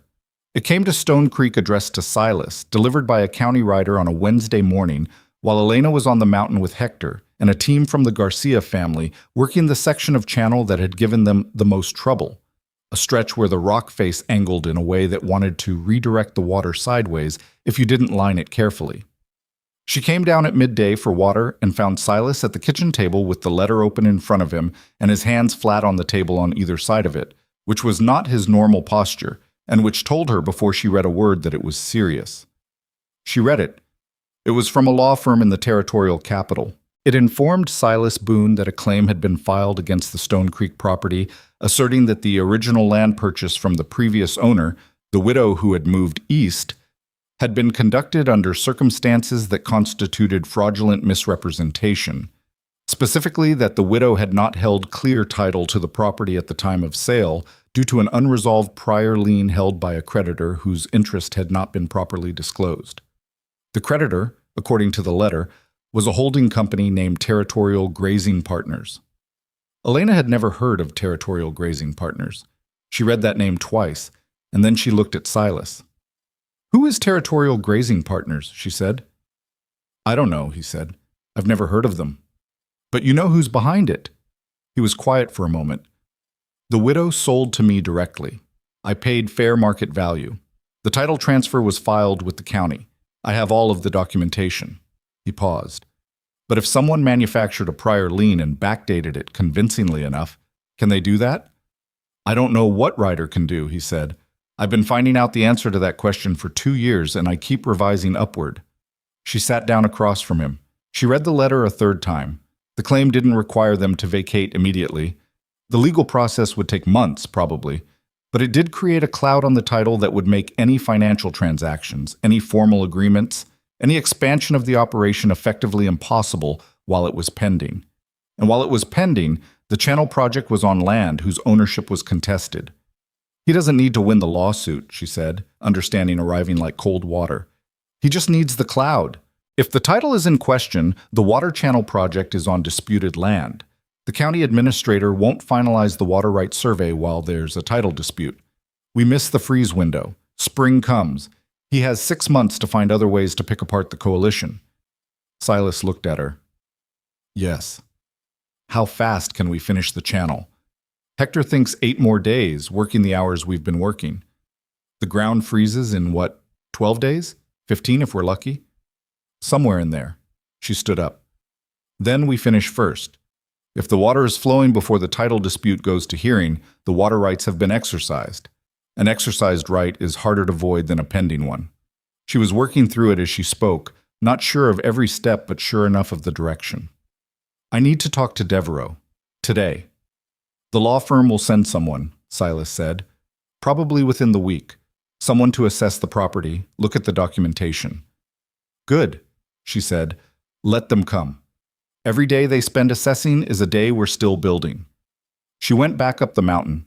She didn't tell the work teams about the letter that afternoon. She told Hector, quietly, while they were checking the stone lining on the difficult section, and she watched his face go through a series of expressions that eventually settled into something that looked like the specific anger of a man who has seen too much of this particular kind of thing. How long do we have? He said. Legally? Months. Practically? We need to be flowing before the freeze. Hector looked at the channel, at the remaining 200 yards of uncut earth. He did a calculation that involved his eyes moving along the ground and his lips pressing together, and a silence that lasted about 30 seconds. Then he said, I'll need the Okafor boys on the hard section and the Garcia sons on the stonework. Mrs. Schultz's mule can move the heavy material if she agrees to start an hour earlier. Can you manage that? I can manage it if you can keep everyone's nerve from going when they hear about the letter. She nodded. I'll handle that. She handled it that evening, after the workday, when everyone had come down from the mountain and the light was going and people were tired in the specific physical way that makes them either honest or irritable with nothing much in between. She called everyone to the Stone Creek yard, and she told them about the letter. She did not soften it, and she did not catastrophize it, and she watched their faces while she spoke with the same attention she gave to everything. Samuel Okafor said, So he's going after the land itself. He's going after time, she said. The land is the tool. What he actually wants is the freeze date. If we miss it, everything we've built is still there, but it doesn't matter until spring, and he has spring to work on us individually. Tomas Garcia said, Then we don't miss it. She looked at him. That means longer days, harder sections. I won't pretend otherwise. We started this knowing it wouldn't be easy, Renata Garcia said. She had come up the mountain with the work teams twice, which her husband had not asked her to do, and which she had done because she made her own decisions about where her effort was needed. Tell us what harder looks like, Elena told them. Earlier starts. Longer shifts on the rock work, which was the slowest part. Hector's reorganization of the teams. She went through it practically, the way she always went through difficult things. Not minimizing them, not dramatizing them, just giving people the accurate information they needed to decide what they were willing to do. One by one, they said yes. Even Cal Brennan, who had come to Stone Creek to take Ryder's deal and had come back to the mountain instead, said yes in the particular way of a man who is angry at himself for having almost gone the other direction and is converting that anger into something useful. The work the next morning started an hour before first light. She had not ridden up the mountain in the dark before. It was different from the morning ride she was used to. The landscape reduced to what the lantern immediately ahead could show, everything beyond it existing as sound and shape rather than detail. Owen had asked to come, and she had said, not today, which he had accepted without argument, which told her he understood the seriousness better than she sometimes gave him credit for. Silas rode beside her. For a stretch of the track they didn't talk, which was fine, which had become fine over the weeks in a way that she'd noticed without announcing. The particular ease of not filling silence with a person is something that either develops or it doesn't, and with Silas it had developed gradually in the way that most honest things do, without ceremony. I should tell you something, he said, when the mountain track leveled out toward the draw. She waited. The widow I bought from, her name was Clara Voss. She was 81 years old and she was moving to be with her daughter in Ohio because she couldn't run the land anymore. He was looking ahead, not at her. I knew she was in a hurry to sell. I knew she needed the money quickly. I paid her a fair price, but I also paid her quickly because it was convenient for me. A pause. I didn't ask enough questions about the title history. I should have. I was in a hurry too, for my own reasons, and I let my hurry stand in for due diligence. She considered this. Why are you telling me now? Because if Ryder's lawyers find something real in that title history, even something small, I want you to know I'm not hiding it. I'm not sure what I missed. He paused again. I've been carrying that since the letter came. She looked at him in the pre-dawn dark. He was not a man who said things he didn't need to say, which meant this had cost him something to put into words. We get Devereaux to go through the original title documents, she said, every page, same way we went through my father's loan agreement. She held his gaze for a moment. If there's something there, we find it ourselves before their lawyers do. That way we control what we do with it. He nodded. He looked slightly lighter than he had before he'd said it, which was not nothing. The specific weight of a thing you've been not saying to someone is different from the weight of a secret. It's less about hiding and more about the accumulation of unmade decisions. And when you finally make them, you notice the difference. They reached the draw just as the sky was beginning to separate from the mountains along the eastern edge. Devereaux was already there. He had apparently arrived even earlier because he had a lantern set and a section of the remaining channel already marked with stakes, and he looked up when they arrived with the expression of a man who has been awake for some time and finds the company of others who are also awake before sunrise to be appropriate rather than unusual. I went through the title documents last night, he said, without preamble. Both Elena and Silas went still. The lien they're claiming, Devereaux said, references a debt instrument dated 11 years ago between Clara Voss and a creditor called Mountain Territory Credit for an amount of $230. He pulled a folded paper from his coat. Mountain Territory Credit was dissolved 8 years ago. Its assets were acquired by a holding company called Western Pasture Holdings. Western Pasture Holdings was itself acquired 5 years ago. He unfolded the paper and handed it to Silas. By Territorial Grazing Partners. Silas took the paper. Elena read it over his shoulder. So Ryder has owned this alleged lien for 5 years, she said slowly, through 2 corporate layers. Yes. And he waited until now to assert it. Yes. Why? Silas said. Elena was already working through it. Because the lien was never real, she said. Or it was real, but it was already resolved, and he's hoping the resolution documents are lost or unavailable because Clara Voss is gone and nobody else was present. She looked at Devereaux. Do you know if Clara Voss kept records? Her daughter might, Devereaux said. She lives in Ohio. Can we reach her by telegraph? It would take several days for a reply, and we might not get one. The daughter is elderly herself, and she may not have the documents even if she... We send the telegraph today, Elena said, and we send a letter by the fastest mail, both. And while we're waiting, we request that Ryder's law firm produce the original debt instrument, not a copy. The original. Because if it was manufactured, the original won't exist, and a request for it puts them in a position where they either produce something that can be examined for authenticity or they can't produce it at all. Devereaux looked at her. You know something about law for someone your age. I know something about documents, she said, and I know that people who manufacture things to deceive other people are usually more careful about the deception than about the thing itself. She thought of paragraph 7. She thought of the gray-suited lawyer at the table where her father had signed. The document looks right, the history doesn't. If we can show the history doesn't hold up, the document doesn't matter. The work started. The teams fell into the rhythm they'd established over the previous days, faster now, driven by a deadline that everyone understood without needing it restated. Hector moved along the draw with his bad knee and his stakes and his ruthless quality standards, and the channel moved forward in sections, rough cut, shaped, lined, checked, sealed. Elena worked the rock lining alongside Renata Garcia for most of that day. They didn't talk much, but at one point in the afternoon, setting a flat stone into a curved section of the channel wall, Renata said, without looking up from the work, "My husband thinks you saved this valley." Elena pressed the stone into the lime compound and checked the angle. "We haven't saved anything yet."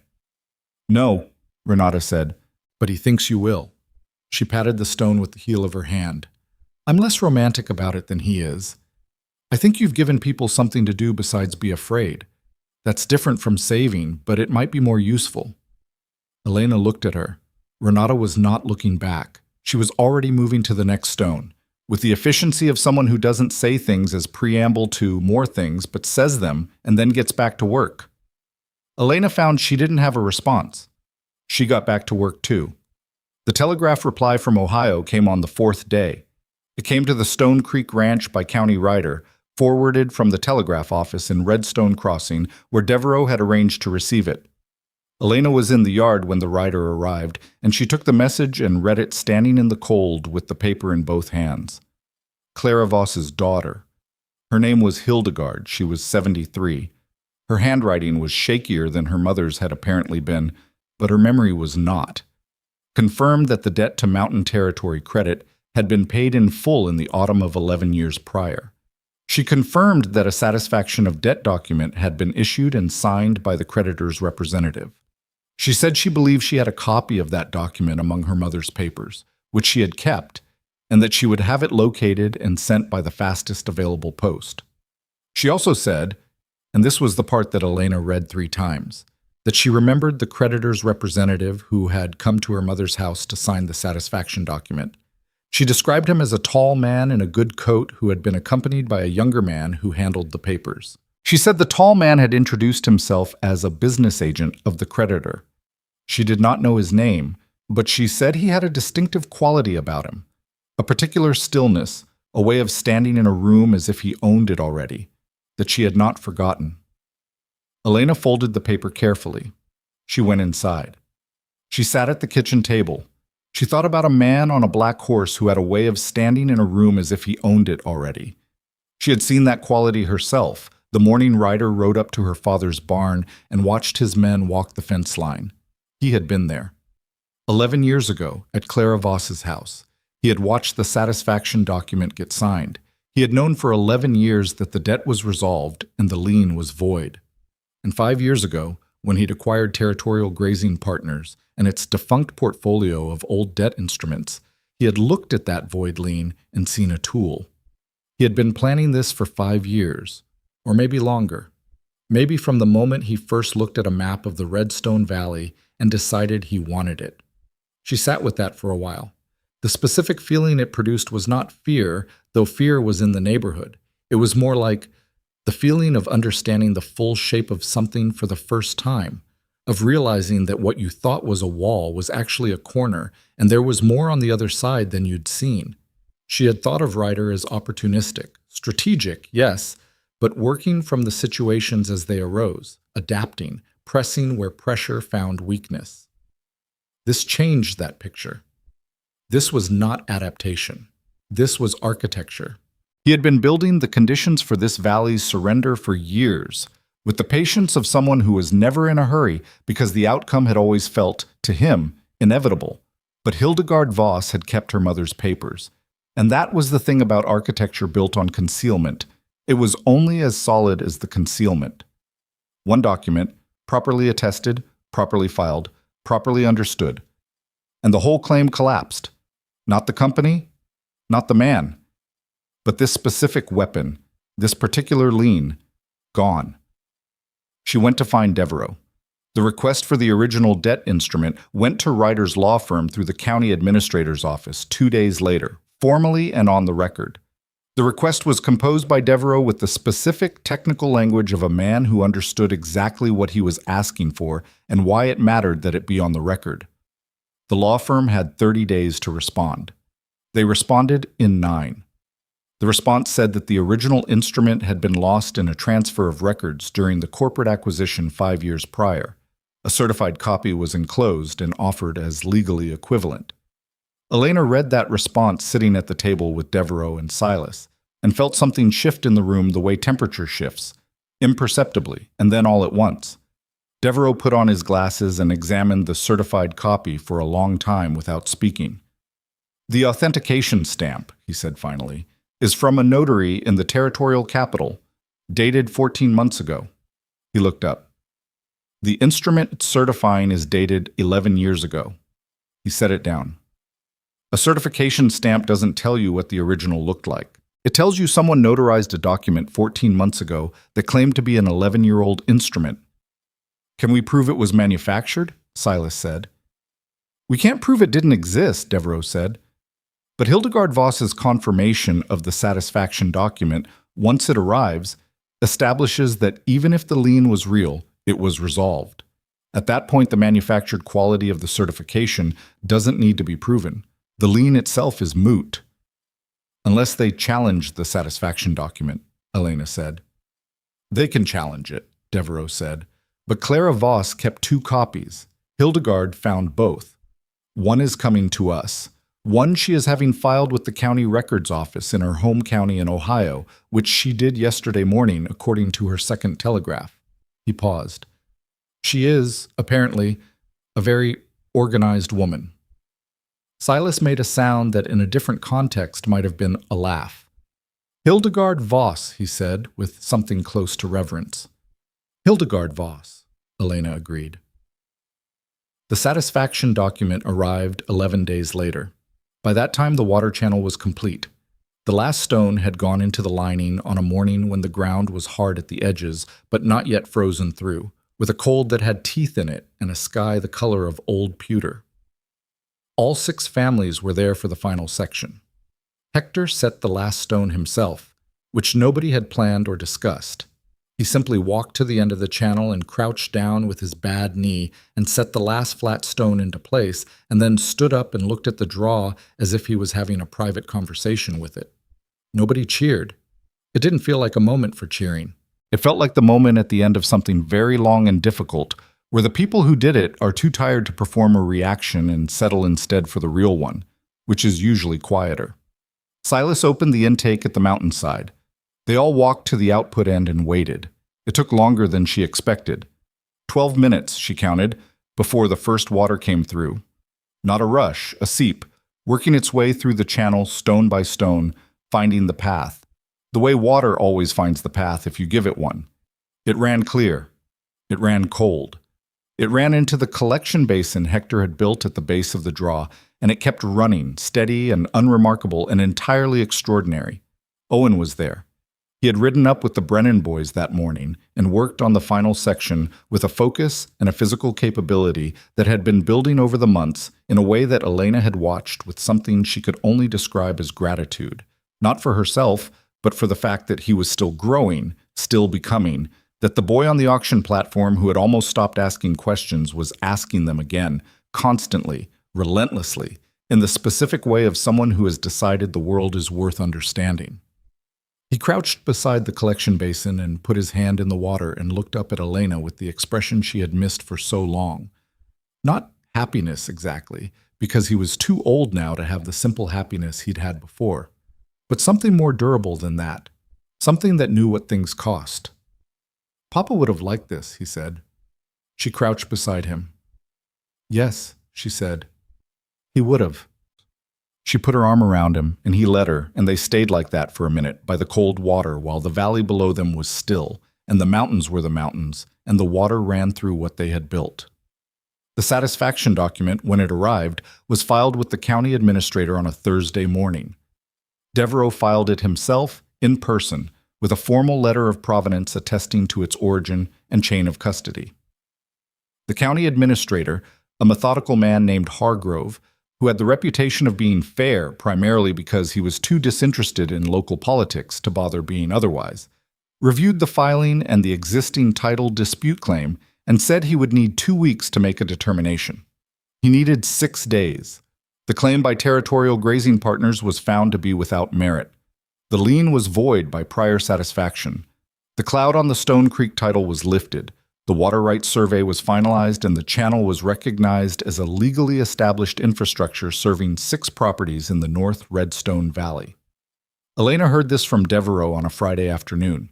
She was in the barn with Silas when he came, and Devereaux delivered the news with the controlled satisfaction of someone who has been waiting 8 years for the law to do its job, and is gratified but not surprised that it eventually did. Silas said thank you in a way that she could tell cost him nothing because he meant it completely. She said nothing for a moment. Then she said, "Is it final? Can he appeal?" "He can," Devereaux said. "He would need new grounds. The satisfaction document is authenticated and filed in 2 jurisdictions. Creating new grounds would require," he paused, "a degree of exposure that I'm not sure even Ryder is willing to accept." She thought about that. She thought about what Ryder was. At the core of all the legal architecture and the patient planning, a man who had built an empire on other people's inability to read documents carefully, on the certainty that nobody would look hard enough, that nobody would go to Ohio, that nobody would spend 8 years waiting for a reason to care about a draw on the west face of a mountain. His power had always rested on people not knowing what they could do. The second they knew and did it, his position was different. "He won't appeal," she said. "What makes you say that?" Silas asked. "Because an appeal is public," she said. "Everything we found goes into the record. The manufactured certification, the corporate chain, the 11-year-old lien he knew was void. He can absorb a defeat. He can't absorb a public record of how he operates." She set down the tool she'd been holding. "He's going to go quiet. For a while. He might leave the valley entirely." She was not certain of this, but she said it with the particular quality of a certainty she'd earned, not confidence for its own sake, but confidence made of specific information and the specific reasoning she'd learned to trust, imperfect as it was. Ryder did go quiet. Within 2 weeks of the county ruling, the riders who had periodically circled Stone Creek's fence line stopped appearing. The legal pressure on the Garcia property's eastern boundary, which had been running parallel to the Stone Creek dispute, was dropped without explanation. The water access toll that Ryder had been charging the Okafor brothers for use of a creek crossing, a toll that was technically legal under an agreement from 7 years ago and technically extortionate in practice, was suspended, also without explanation. She did not celebrate this. She noted it the way she noted things, carefully, without sentiment about what it meant beyond what it demonstrably was, which was a man reassessing his position and deciding the Redstone Valley was currently too expensive a project. He hadn't been defeated in any permanent sense. Men like Ryder didn't get permanently defeated by single engagements, even losing ones. He still owned land. He still held water rights on the southern tributaries.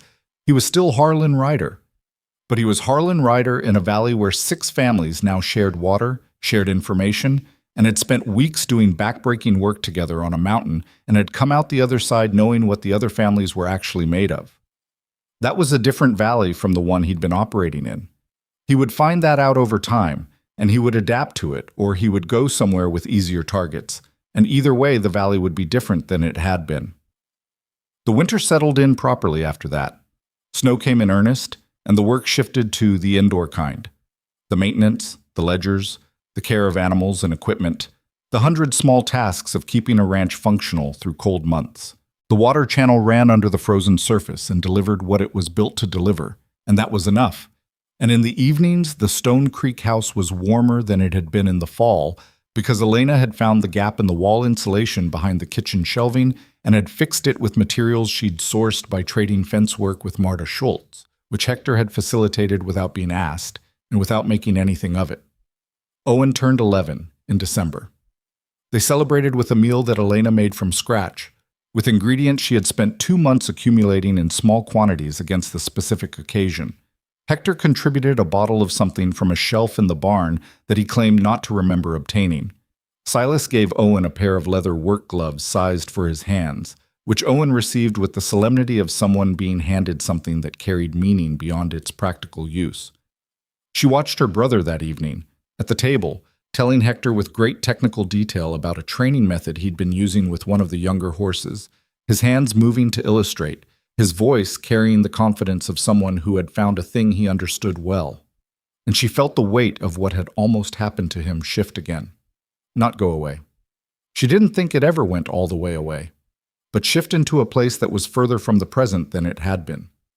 Later, when Owen was asleep and Hector had retired, she and Silas sat at the kitchen table with the remains of the evening between them, and the silence was the comfortable kind, and after a while he said, "He's going to be remarkable." "I know," she said. "You made that possible." She shook her head. "He made that possible. I just didn't let it get stopped. He looked at her with the expression she had stopped being able to avoid understanding for what it was.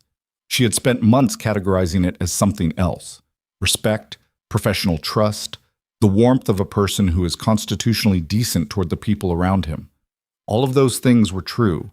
They were also not the entirety of it, and she knew that, and she had been making a decision, without quite formally deciding, to hold the knowledge at arm's length until the emergency was over and she had room to look at it properly.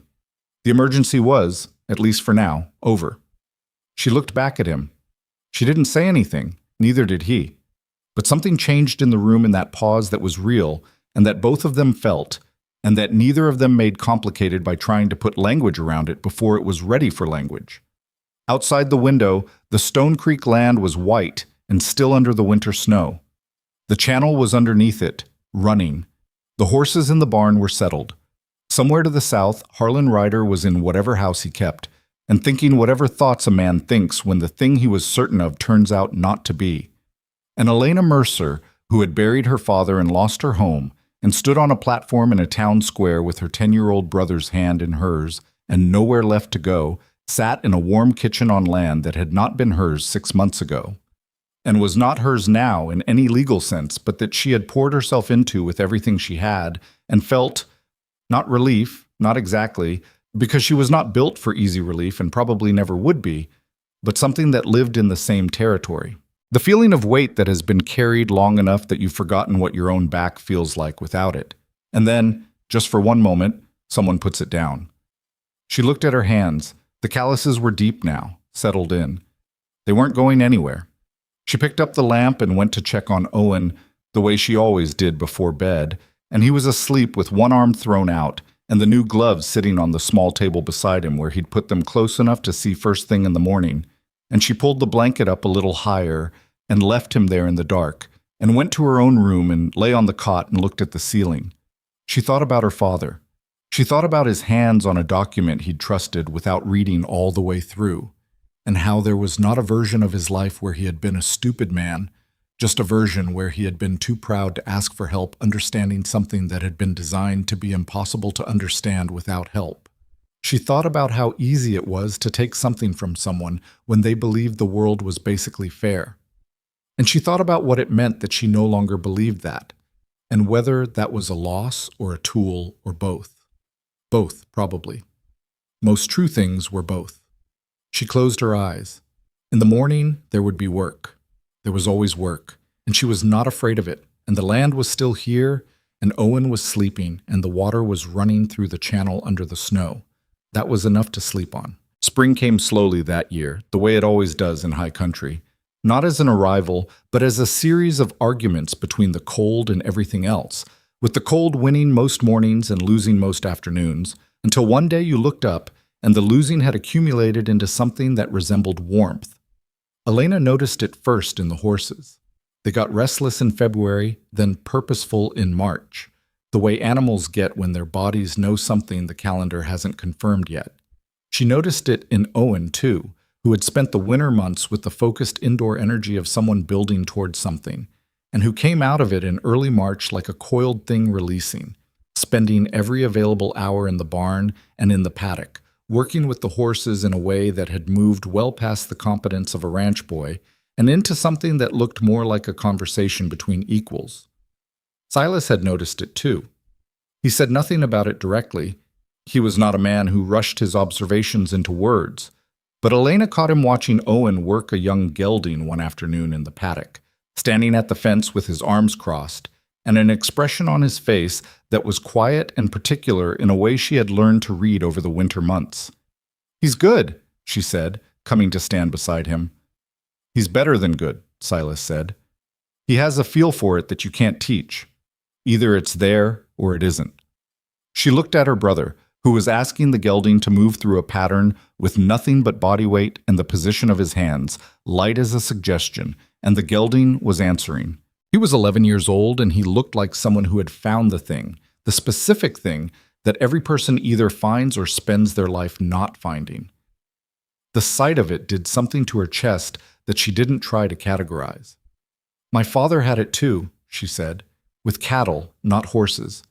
You could watch him move through a herd and they just parted for him, Like he was weather. Silas was quiet for a moment. What was he like?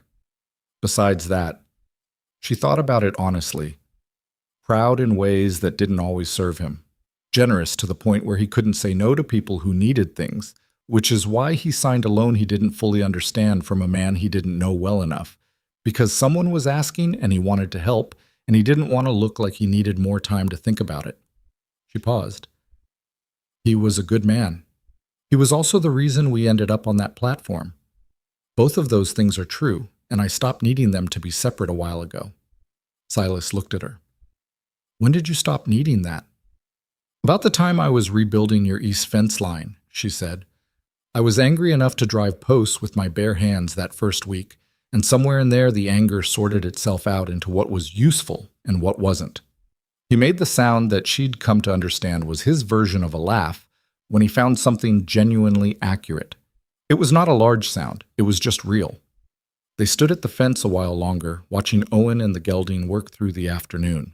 The first formal meeting of what would eventually be called the Stone Creek Valley Water Cooperative was held in late March, in the barn where the original gathering had been, though it felt different now, larger somehow, despite being the same physical space, because the people in it were different. They had built something together. They had held against pressure together. They had spent a winter checking on each other through the difficult months, trading labor and information, and in the case of Hector and Samuel Okafor's eldest son, teaching each other things about equipment repair over a fence line argument that had turned into an education for both of them. Elena had drafted the cooperative agreement herself, over 2 months of evenings at the kitchen table, working from the cooperative land agreements she'd found in the county records going back 30 years and adapting them to the specific situation of the Redstone Valley. It was not a perfect document. She said so when she presented it. There are provisions in here I'm not certain about, she told the room. Specifically, the section on maintenance cost distribution when one property benefits more from a given repair than the others. I've put in a formula, but the formula has assumptions built into it that we may want to revisit after the first year. She looked around the room. I'd rather put something imperfect in front of you and let us argue about it than present you with something polished that falls apart when actual conditions arrive. Tomas Garcia said, That's more honesty than I get from most legal documents. Most legal documents aren't honest, she said. That's the problem. There was a laugh in the room. Not a big laugh, but the real kind. The kind that comes from something landing true rather than something being performed. The agreement took 3 meetings to finalize and went through 11 revisions, several of which were driven by Marta Schultz, who had the most specific and technical objections of anyone in the group, and whose objections, when addressed, made the document measurably better each time. The Prentices contributed a provision about new member admission that nobody else had thought to include, because they were the newest family, and they understood from recent experience what it felt like to arrive somewhere that didn't have a clear path for you. Cal Brennan signed on the final version without speaking much, but he signed. Denny sat beside him and watched him sign with an expression that had moved, over the winter, from tense to something closer to settled. Elena did not know exactly what conversation had happened between father and son in their house after Denny had said, "I'll handle my father." She had not asked and didn't need to know. But whatever it was had done its work. Cal Brennan was here, and his signature was real. The cooperative was officially filed with the county on a Tuesday in April. Hargrove, the administrator, received the filing with the expression of a man who found it marginally more interesting than most of his mornings, and filed it without requiring additional documentation, which Devereaux, present for the filing, received as a form of high praise. What Elena had not anticipated, what she perhaps should have, but hadn't, was what Harlan Ryder did next. She had believed her own analysis. She had said, in the kitchen in December, that Ryder would go quiet, and he had. She had said he might leave the valley, and by all visible evidence he had reduced his active presence in the region significantly. His riders were rarely seen, his legal operations had gone dormant. The properties he owned locally were being managed by a hired man who did the maintenance work and collected whatever revenues remained without any of the aggressive expansion that had characterized Ryder's operation before. What she had not said, because she had not known it, was that Ryder had spent the winter doing something she hadn't predicted, talking to the territorial legislature. She found out because Cora Prentice found out first. Cora had a cousin in the territorial capital who worked in the administrative offices, and the cousin sent a letter in April that Cora brought to Elena on a Wednesday afternoon with the careful manner of someone carrying something fragile. The letter said that a proposal had been submitted to the territorial legislature by a consortium of commercial land interests. The lead signatory was not Territorial Grazing Partners, but a new entity called Western Development Associates, requesting a territorial statute that would supersede county-level water rights agreements and consolidate water management authority under a territorial board. The board's composition, as outlined in the proposal, would be appointed by the territorial governor and would include representatives of major commercial land holdings. Elena read it twice. She set it on the table. She looked at Cora. "He went above the county," she said. "That's what it looks like," Cora said. "If this passes, the cooperative agreement is subject to territorial override." She was working through it as she said it. "The water rights we filed aren't void, but a territorial board with authority to rationalize regional water management could effectively supersede them without formally canceling them." She paused. "That's more sophisticated than anything he's tried before. Can he get it passed?" "I don't know how the legislature works at that level." "I need to find out." She was already on her feet. "Can I keep this?" Cora nodded. "I made a copy for myself." She wrote to Devereaux that afternoon. Devereaux read the letter with the expression of someone who has seen versions of this before in different industries and is not surprised and is not comforted by not being surprised. "It's a common play when the local approach fails," he said. "Go to a level where you have more money and less scrutiny." He set the letter down. The proposal would need committee hearings, public notice, opposition voices. Could we oppose it? Formally? Any citizen can submit testimony to a legislative committee. Whether they're heard is a different question. He paused. You'd need people of standing, not just frontier ranchers. The legislature responds to economic arguments, and specifically to arguments about what development looks like for the territory's future. He looked at her. There are land surveyors, civil engineers, people in the capital with professional opinions about water infrastructure. If the cooperative project here can be presented as a model for territorial development rather than a local dispute, the calculus changes. "Devereaux," she said, "would you go to the Capitol and testify?" He looked at her for a long moment over his pale gray eyes. "I'm 71 years old," he said. "I know. My knees are genuinely terrible. I know that too." "When would we leave?" he said. They left in the second week of May. Elena and Devereaux and Silas, in Silas's wagon with Devereaux's survey documents and the cooperative agreement, and a letter of support signed by all 6 member families, and a careful, plainly written statement from Elena that laid out the Stone Creek Water Project from the beginning. What they had built, what it had cost, what it had replaced, and what it meant for the families who depended on it. She had written that statement 6 times. The first 5 versions were too angry, which she recognized as a problem. Not because anger was wrong, but because anger directed at a legislature reads as grievance, and grievance reads as weakness. And she could not afford to look weak in a room full of people who had never met her, and had no particular reason to listen. The 6th version was not angry, it was a description. Here is what was built, and why, and what it cost, and who built it, and what they built it instead of, which was nothing, which was accepting a slow deterioration that would have emptied this part of the valley within a decade. She wrote it the way her father had talked about the land, not as a cause, but as a fact that had value, and whose value was visible to anyone willing to look at it clearly. The territorial capital was 3 days' ride. They stayed at a boarding house recommended by Cora's cousin, who met them on the first evening and provided a map of the relevant bureaucratic terrain with the efficiency of someone who had been navigating it long enough to know which corridors led somewhere and which ones were designed to look like they did. The committee hearing was on the 4th day. The room was smaller than Elena had imagined. Not a grand hall, but a working room, rectangular, with a long table and 7 committee members and a gallery that was perhaps a quarter full. Western Development Associates had sent 2 lawyers in good coats. They sat at the presenting table with the ease of people who had been in this room before and expected to leave it satisfied. Elena and Devereaux sat at the other side of the table. Silas sat in the gallery behind them. He had offered to speak if it would help, and she had said thank you and no. Not because she didn't trust him, but because the story she needed to tell was most coherent from one voice, and she had found, over the months, that she trusted her own. Devereaux presented the technical material first.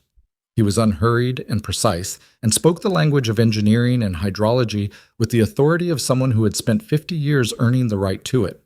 He described the survey, the channel, the gradient, the flow rate, the maintenance structure. He presented the cooperative agreement as a model of infrastructure self-governance. Several of the committee members asked questions that were genuine rather than procedural, which she took as a good sign. Then Elena spoke.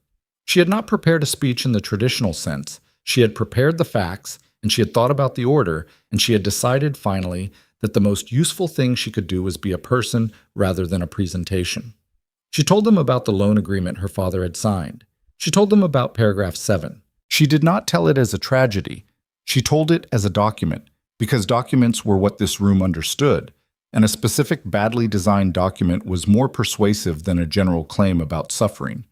She told them what the cooperative water project had replaced, which was dependency on a single commercial entity's control over a resource that 6 families needed to survive. She told them what the proposed territorial board, as constituted, would do to that arrangement, which was return control to exactly the kind of consolidated commercial interest that the cooperative had been built to operate independently of. She did not mention Ryder by name. She did not mention Territorial Grazing Partners or Western Development Associates. She presented it as a structural question. What kind of water governance served the territory's actual development? The kind that came from people building things on the ground, or the kind that came from a board appointed by political relationships at a remove from the consequences? One of the committee members, a woman in her 50s named Representative Aldridge, who had asked the sharpest technical questions during Devereaux's presentation, said, "Miss Mercer, how old are you?" 21, Elena said. The representative looked at her for a moment. "And you drafted the cooperative agreement yourself?" "With significant input from the member families and from Mr. Devereaux." "Have you had legal training?" "No. I've had experience with what happens when documents aren't read carefully enough." She paused. "That turns out to be a reasonable substitute." There was a sound in the gallery. She didn't look back to see Silas's expression. She kept her eyes on the committee. The hearing lasted 4 hours. When it ended, the committee chair said that the proposal would go to a subcommittee review before any vote, and that public comment would remain open for 30 days. This was not a victory, and it was not a defeat. It was the middle distance of legislative process, which moved at its own speed and in its own direction and could not be hurried by anyone who needed it to hurry. They rode back to the valley knowing less than they'd hoped to know about the outcome. That was genuinely difficult. Elena sat in the wagon for the first day's ride with the specific frustration of someone who had done everything right and was being asked to wait on a result that was out of her hands, which was a kind of helplessness that was new and unwelcome, and that she did not manage gracefully. "You're going to work yourself into a hole thinking about it," Silas said, somewhere on the first afternoon. "I know," she said. "The testimony was exactly right. I know that too. It doesn't help with the waiting." He was quiet for a moment. "What does help?" "With waiting, for you." She thought about it. "Work," she said. "Physical, specific, something I can see the result of. Then we'll find you fence that needs mending." She looked at him.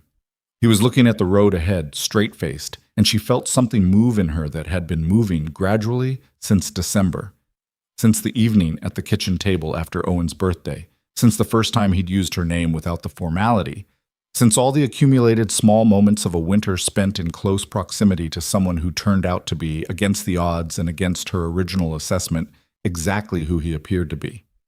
She was not a romantic person. She wanted to be clear about that, at least to herself. She did not believe in the kind of love that arrives all at once and explains everything and makes the prior loneliness retroactively worthwhile. She had spent enough time with her own company, especially over the hard months of the previous year, to have developed a certain preference for it. a baseline solitude that was not loneliness but its own kind of self-sufficiency, and that she was not interested in trading for something that would compromise it. What she had not anticipated was Silas Boone, who did not ask her to trade anything, who had from the first evening taken her seriously in the specific way that she'd spent years wanting someone to take her seriously, not with deference, not with the slightly uncomfortable quality of men who overcorrect for their own assumptions, but with the plain, straightforward attention of someone who found her competence interesting and her difficulty tolerable, and her presence, just her presence, unadorned, something he appeared to value without needing to explain it. That was, she had concluded somewhere in February, the most dangerous kind of person for someone like her. The ones who were obviously wrong were easy. The ones who were obviously right in all the wrong ways were also manageable. Silas Boone was right in the right ways, quietly and without fanfare, and that was considerably harder to keep at arm's length. "I'm not going to be easy to be with," she said. It came out without entirely planning it. He was quiet for a long enough time that she wondered if he was going to pretend she hadn't said it. "I know that," he said. "You haven't been easy for a year. I'm still here." "That's not what I mean. She stopped. She was not good at this. She was good at a very large number of things, and this was not among them. I make decisions fast, and I don't always explain them until after. I keep score of things I should probably let go. I'm not going to stop working the way I work because I'm involved with someone. I'm probably going to prioritize the wrong thing at least twice a month." "Elena, he said. "What?" "I'm not asking you to be a different person." She looked at him. He was looking at her now, reins loose in his hands, the road ahead taking care of itself for the moment. His face was the face she'd been looking at for a year. The face that had decided to stop being invisible on a Tuesday morning in Redstone Crossing and that had not, as far as she could tell, regretted it. "I know," she said. "That's why I'm telling you this now instead of later." He held her gaze for a moment. Then he looked back at the road. But the corner of his mouth had done something that she'd been cataloging privately as one of her favorite things about his face. "Fair enough," he said. The subcommittee review took 6 weeks. During those 6 weeks, Elena did not sit still. She corresponded with Representative Aldridge, who had requested additional documentation about the cooperative's first-year operating data, which Elena provided in detail. She learned, through Cora's cousin, that the review was including testimony from 3 other Valley Water cooperatives in different parts of the territory, groups she hadn't known existed, doing similar work in different conditions, and she wrote to each of them, careful letters, introducing herself and asking about their experience and offering the Stone Creek Cooperative Agreement as a resource if it was useful. 2 of them wrote back. One of them, a woman named Rosario, who ran a cooperative in the southern dry country, wrote a letter that was 4 pages long and covered water law, organizational governance, the specific way that commercial land interests tried to capture territorial administrative bodies, and the best method for lining a channel in sandy soil. Elena kept the letter and wrote back immediately. Devereaux was contacted by 2 other surveyors who had heard about his testimony through professional channels and wanted to discuss the technical methodology of the Stone Creek project. He came to the ranch one afternoon in early June, looking more animated than she had ever seen him, and spent 3 hours describing the conversations he'd had, and then stayed for supper, and told Owen about the geology of the mountain watershed in more detail than Owen strictly required, and in exactly as much detail as Owen actually wanted. Hector watched this from across the table with an expression that managed to convey both deep satisfaction and complete unwillingness to show it. The cooperative had started without anyone exactly deciding to start it, becoming something slightly larger than itself. Not an organization, not a movement. Elena was deeply suspicious of anything that called itself a movement before it had done the sustained, unglamorous work of proving it was real. But a reference point. A thing that had been done that other people could point to and say, if they did it there, we can do it here. That was, she thought, possibly the most useful thing a thing could be. The subcommittee ruling came on a Thursday in late June. The proposal by Western Development Associates was rejected.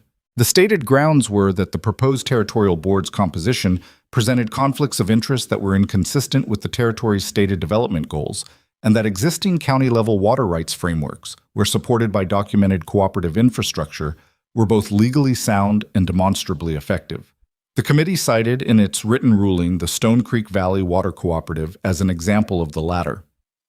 Elena read the ruling at the kitchen table with Silas and Devereaux and Hector and Owen, who was present not because he had been formally included, but because he had learned over the course of a year that significant things got read at this kitchen table and he preferred to be there when they were. Devereaux read the citation aloud. He read it twice, the second time more slowly, as if checking that it said what he thought it said. "We're in a territorial ruling," Owen said. "We are," Elena said. "Can I tell the Garcia boys?" "You can tell anyone you want." He was out the door before she finished the sentence. She heard him in the yard calling across to where Tomas Garcia's eldest had been helping Hector with equipment that morning, his voice carrying the particular urgency of someone carrying news that can't wait for a normal speed.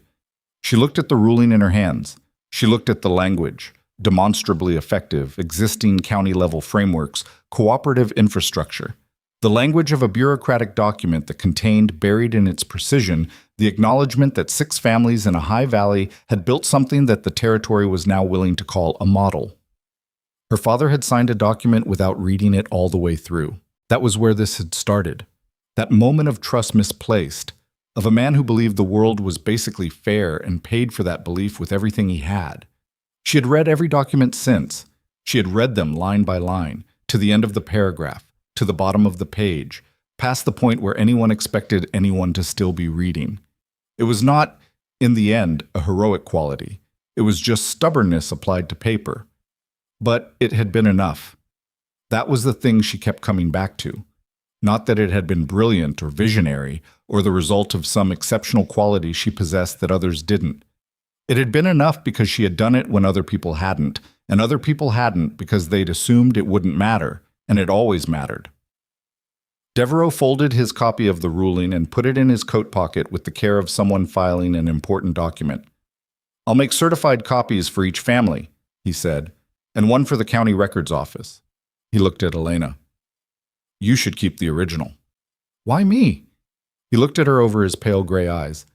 "Because in 30 years, when someone in this valley needs to understand where the water cooperative came from and what it took, they're going to find this document, and I'd like it to be somewhere that makes sense." She didn't have a response to that. She folded the ruling and held it. Harlan Ryder left the Redstone Valley in August. Not dramatically. Not in a way that announced itself as departure. No one saw him leave. No one received a statement. His hired man continued managing the local properties for another month before it became apparent that there were no longer instructions coming from anywhere. And by September, it was generally understood that Ryder had relocated his base of operations to a different part of the territory where, presumably, the documents were less thoroughly read and the people less inclined to go to Ohio to find old satisfaction records. Elena heard about it third or fourth hand through the network of information that had developed over the year among the cooperative families. She noted it. She did not celebrate it, partly because she was not a person who found much satisfaction in an opponent's absence when the underlying conditions that had made the opponent possible were still there. The legal vulnerabilities, the isolation, the cultural habit of not reading past the 3rd page. And partly because Ryder leaving didn't change what had been done to her father, or to the families who had been pushed out before the cooperative existed, or to the dozens of people in valleys across this territory who were still in the position the Redstone Valley families had been in before someone decided to build a water channel on a mountain. What she did, instead of celebrating, was start writing. It was Rosario's letter that had started the idea. The realization that the things they had learned, the specific practical knowledge of how to read a cooperative agreement, how to challenge a fraudulent lien, how to build a water channel in rocky high country soil, how to keep 6 families moving in the same direction when each of them had individual reasons to stop. None of that knowledge was written down anywhere. It existed in the heads of the people who had done it, and in Devereaux's survey documents, and in Elena's notes, which were thorough but personal and not designed for anyone else's use. She wrote a guide. It took 3 months. It was not an impressive-looking document, 32 pages in her handwriting covering cooperative agreement structures, water rights law as it applied at the county and territorial level, methods for verifying the authenticity of historical debt instruments, and a practical section on mountain channel construction that was mostly Hector's knowledge, written down while Hector sat across from her in the kitchen, correcting her terminology and maintaining that he didn't care about posterity, but clearly did. She sent copies to Rosario and to the other cooperative she'd corresponded with, and to Representative Aldridge at the territorial legislature, and to the county records office in Redstone Crossing. She sent one to Hildegard Voss in Ohio, with a letter explaining that her mother's papers had been the difference between the Stone Creek Ranch existing and not existing, and that she wanted her to know. Hildegard wrote back in November. Her handwriting was shakier than it had been in the spring. She said she was glad to hear it. She said Clara would have been pleased. She said she had shown Elena's letter to her granddaughter, who was 17 and had expressed an interest in law, and that she hoped Elena wouldn't mind if she shared the guide with her. Elena wrote back and said she didn't mind at all. The ranch was renamed Stone Creek Ranch in the autumn, formally. There was a sign, made by Owen, with Hector's woodworking tools over the course of 2 weeks, sanded and painted and hung above the main gate on a Saturday morning, with most of the cooperative families present, because Cora Prentice had mentioned it to Renata Garcia, and the information had traveled in the way information traveled among these families now, which was quickly and without requiring a formal invitation. The naming ceremony, if you could call it that, consisted primarily of everyone standing around looking at the sign, while Owen explained that he'd had to redo the lettering twice because the first time the S and the C were different sizes. Hector said this was correct, and he had fixed it himself, and Owen said he had not, and Hector said he had, and the argument continued warmly, and at some length, while the rest of them stood around watching it with the ease of people who know each other well enough to enjoy each other's smaller absurdities. Silas stood beside Elena. He was close enough that their shoulders were touching, which had become the normal radius of proximity between them over the months in a way that had not required negotiation or announcement. "You should have named it Mercer Ranch," he said quietly. "It's not my land," she said. "You built half of it." "I built what I built because it needed building." She looked at the sign. "Stone Creek is the right name. It's what was here before any of us." He was quiet for a moment. "Elena." Something in the way he said it made her turn to look at him. He was looking at the sign, not at her, and his jaw had the particular set of someone about to say something they've been carrying for a while. "I want you to be a partner in this ranch," he said. "Formally, legally, your name on the deed." He paused. "Not because of the work, because of—" He stopped. Started again. "I'm not good at this." "I know," she said. "Say it anyway." He looked at her. "Because this is your home, and I want it to be yours in every way that can be made official." Another pause.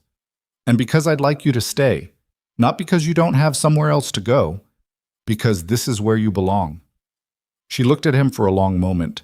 She thought about the cot in the narrow room with the east-facing window. She thought about the kitchen she had reorganized on her first day. She thought about the fence line and the mountain and the channel running under the winter ice and the water that had kept 6 families through their hardest year. She thought about her father, who had built a home and lost it because the world had not been fair and he had not been prepared for that.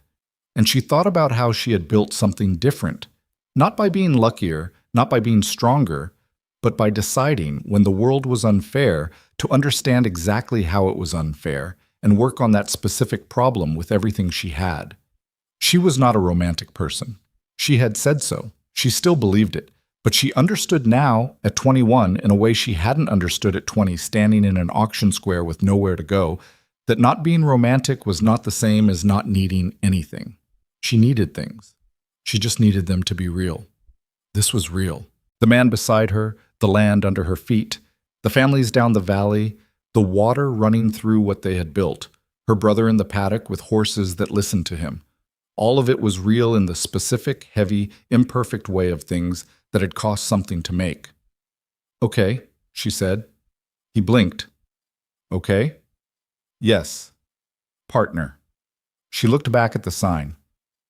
"Talk to Devereaux about the paperwork." He made the sound that was his laugh. She felt the warmth of it without turning her head.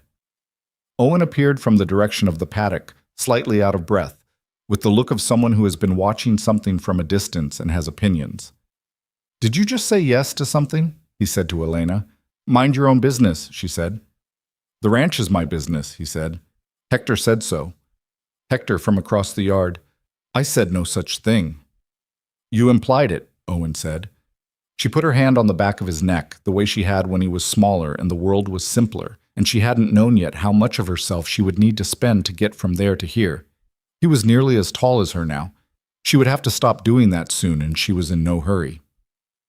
The sign looks good, she said. He looked up at it with the satisfaction of someone assessing their own work and finding it, on balance, acceptable. The C is still slightly bigger than the S, he said. Nobody will notice. I notice, he said.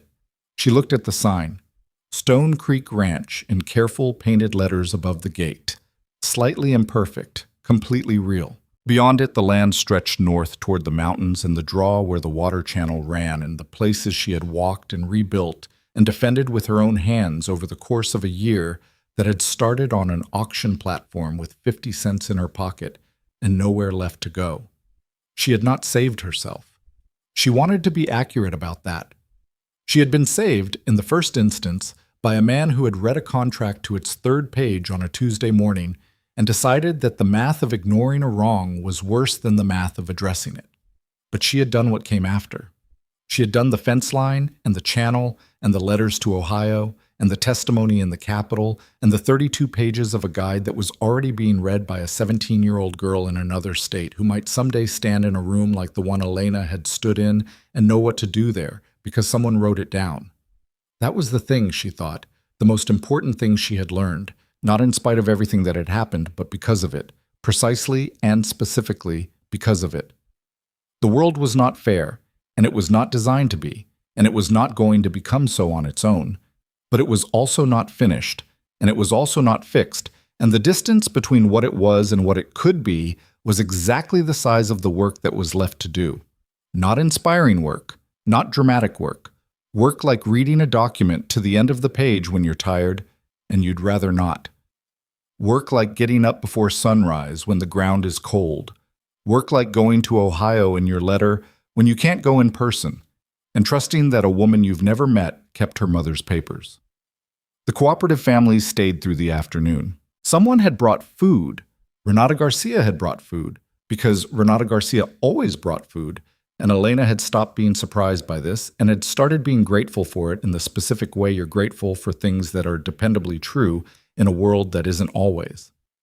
They ate in the yard and the children ran and the adults talked in the comfortable way of people who have been through something together that bound them in ways that ordinary acquaintance doesn't. And the afternoon went gold and then amber and then the light left the peaks. Last the way it always did in high country. Denny Brennan found Elena near the fence as people were beginning to load up to go home. He stood beside her in the way he'd learned to stand beside people, with enough distance to be respectful and enough proximity to indicate he had something to say. My father asked me to tell you something, he said. She waited. He said to tell you he's sorry. Not for... He stopped. He said to tell you the decision he almost made. He thinks about it. Tell him I understand it, she said. Tell him the fact that he's here is what matters. Denny nodded. He looked out at the valley the way young men look at things they are deciding about their future. He was 25 now, and she had watched him, over the year, become someone slightly different from the person he'd been when she arrived.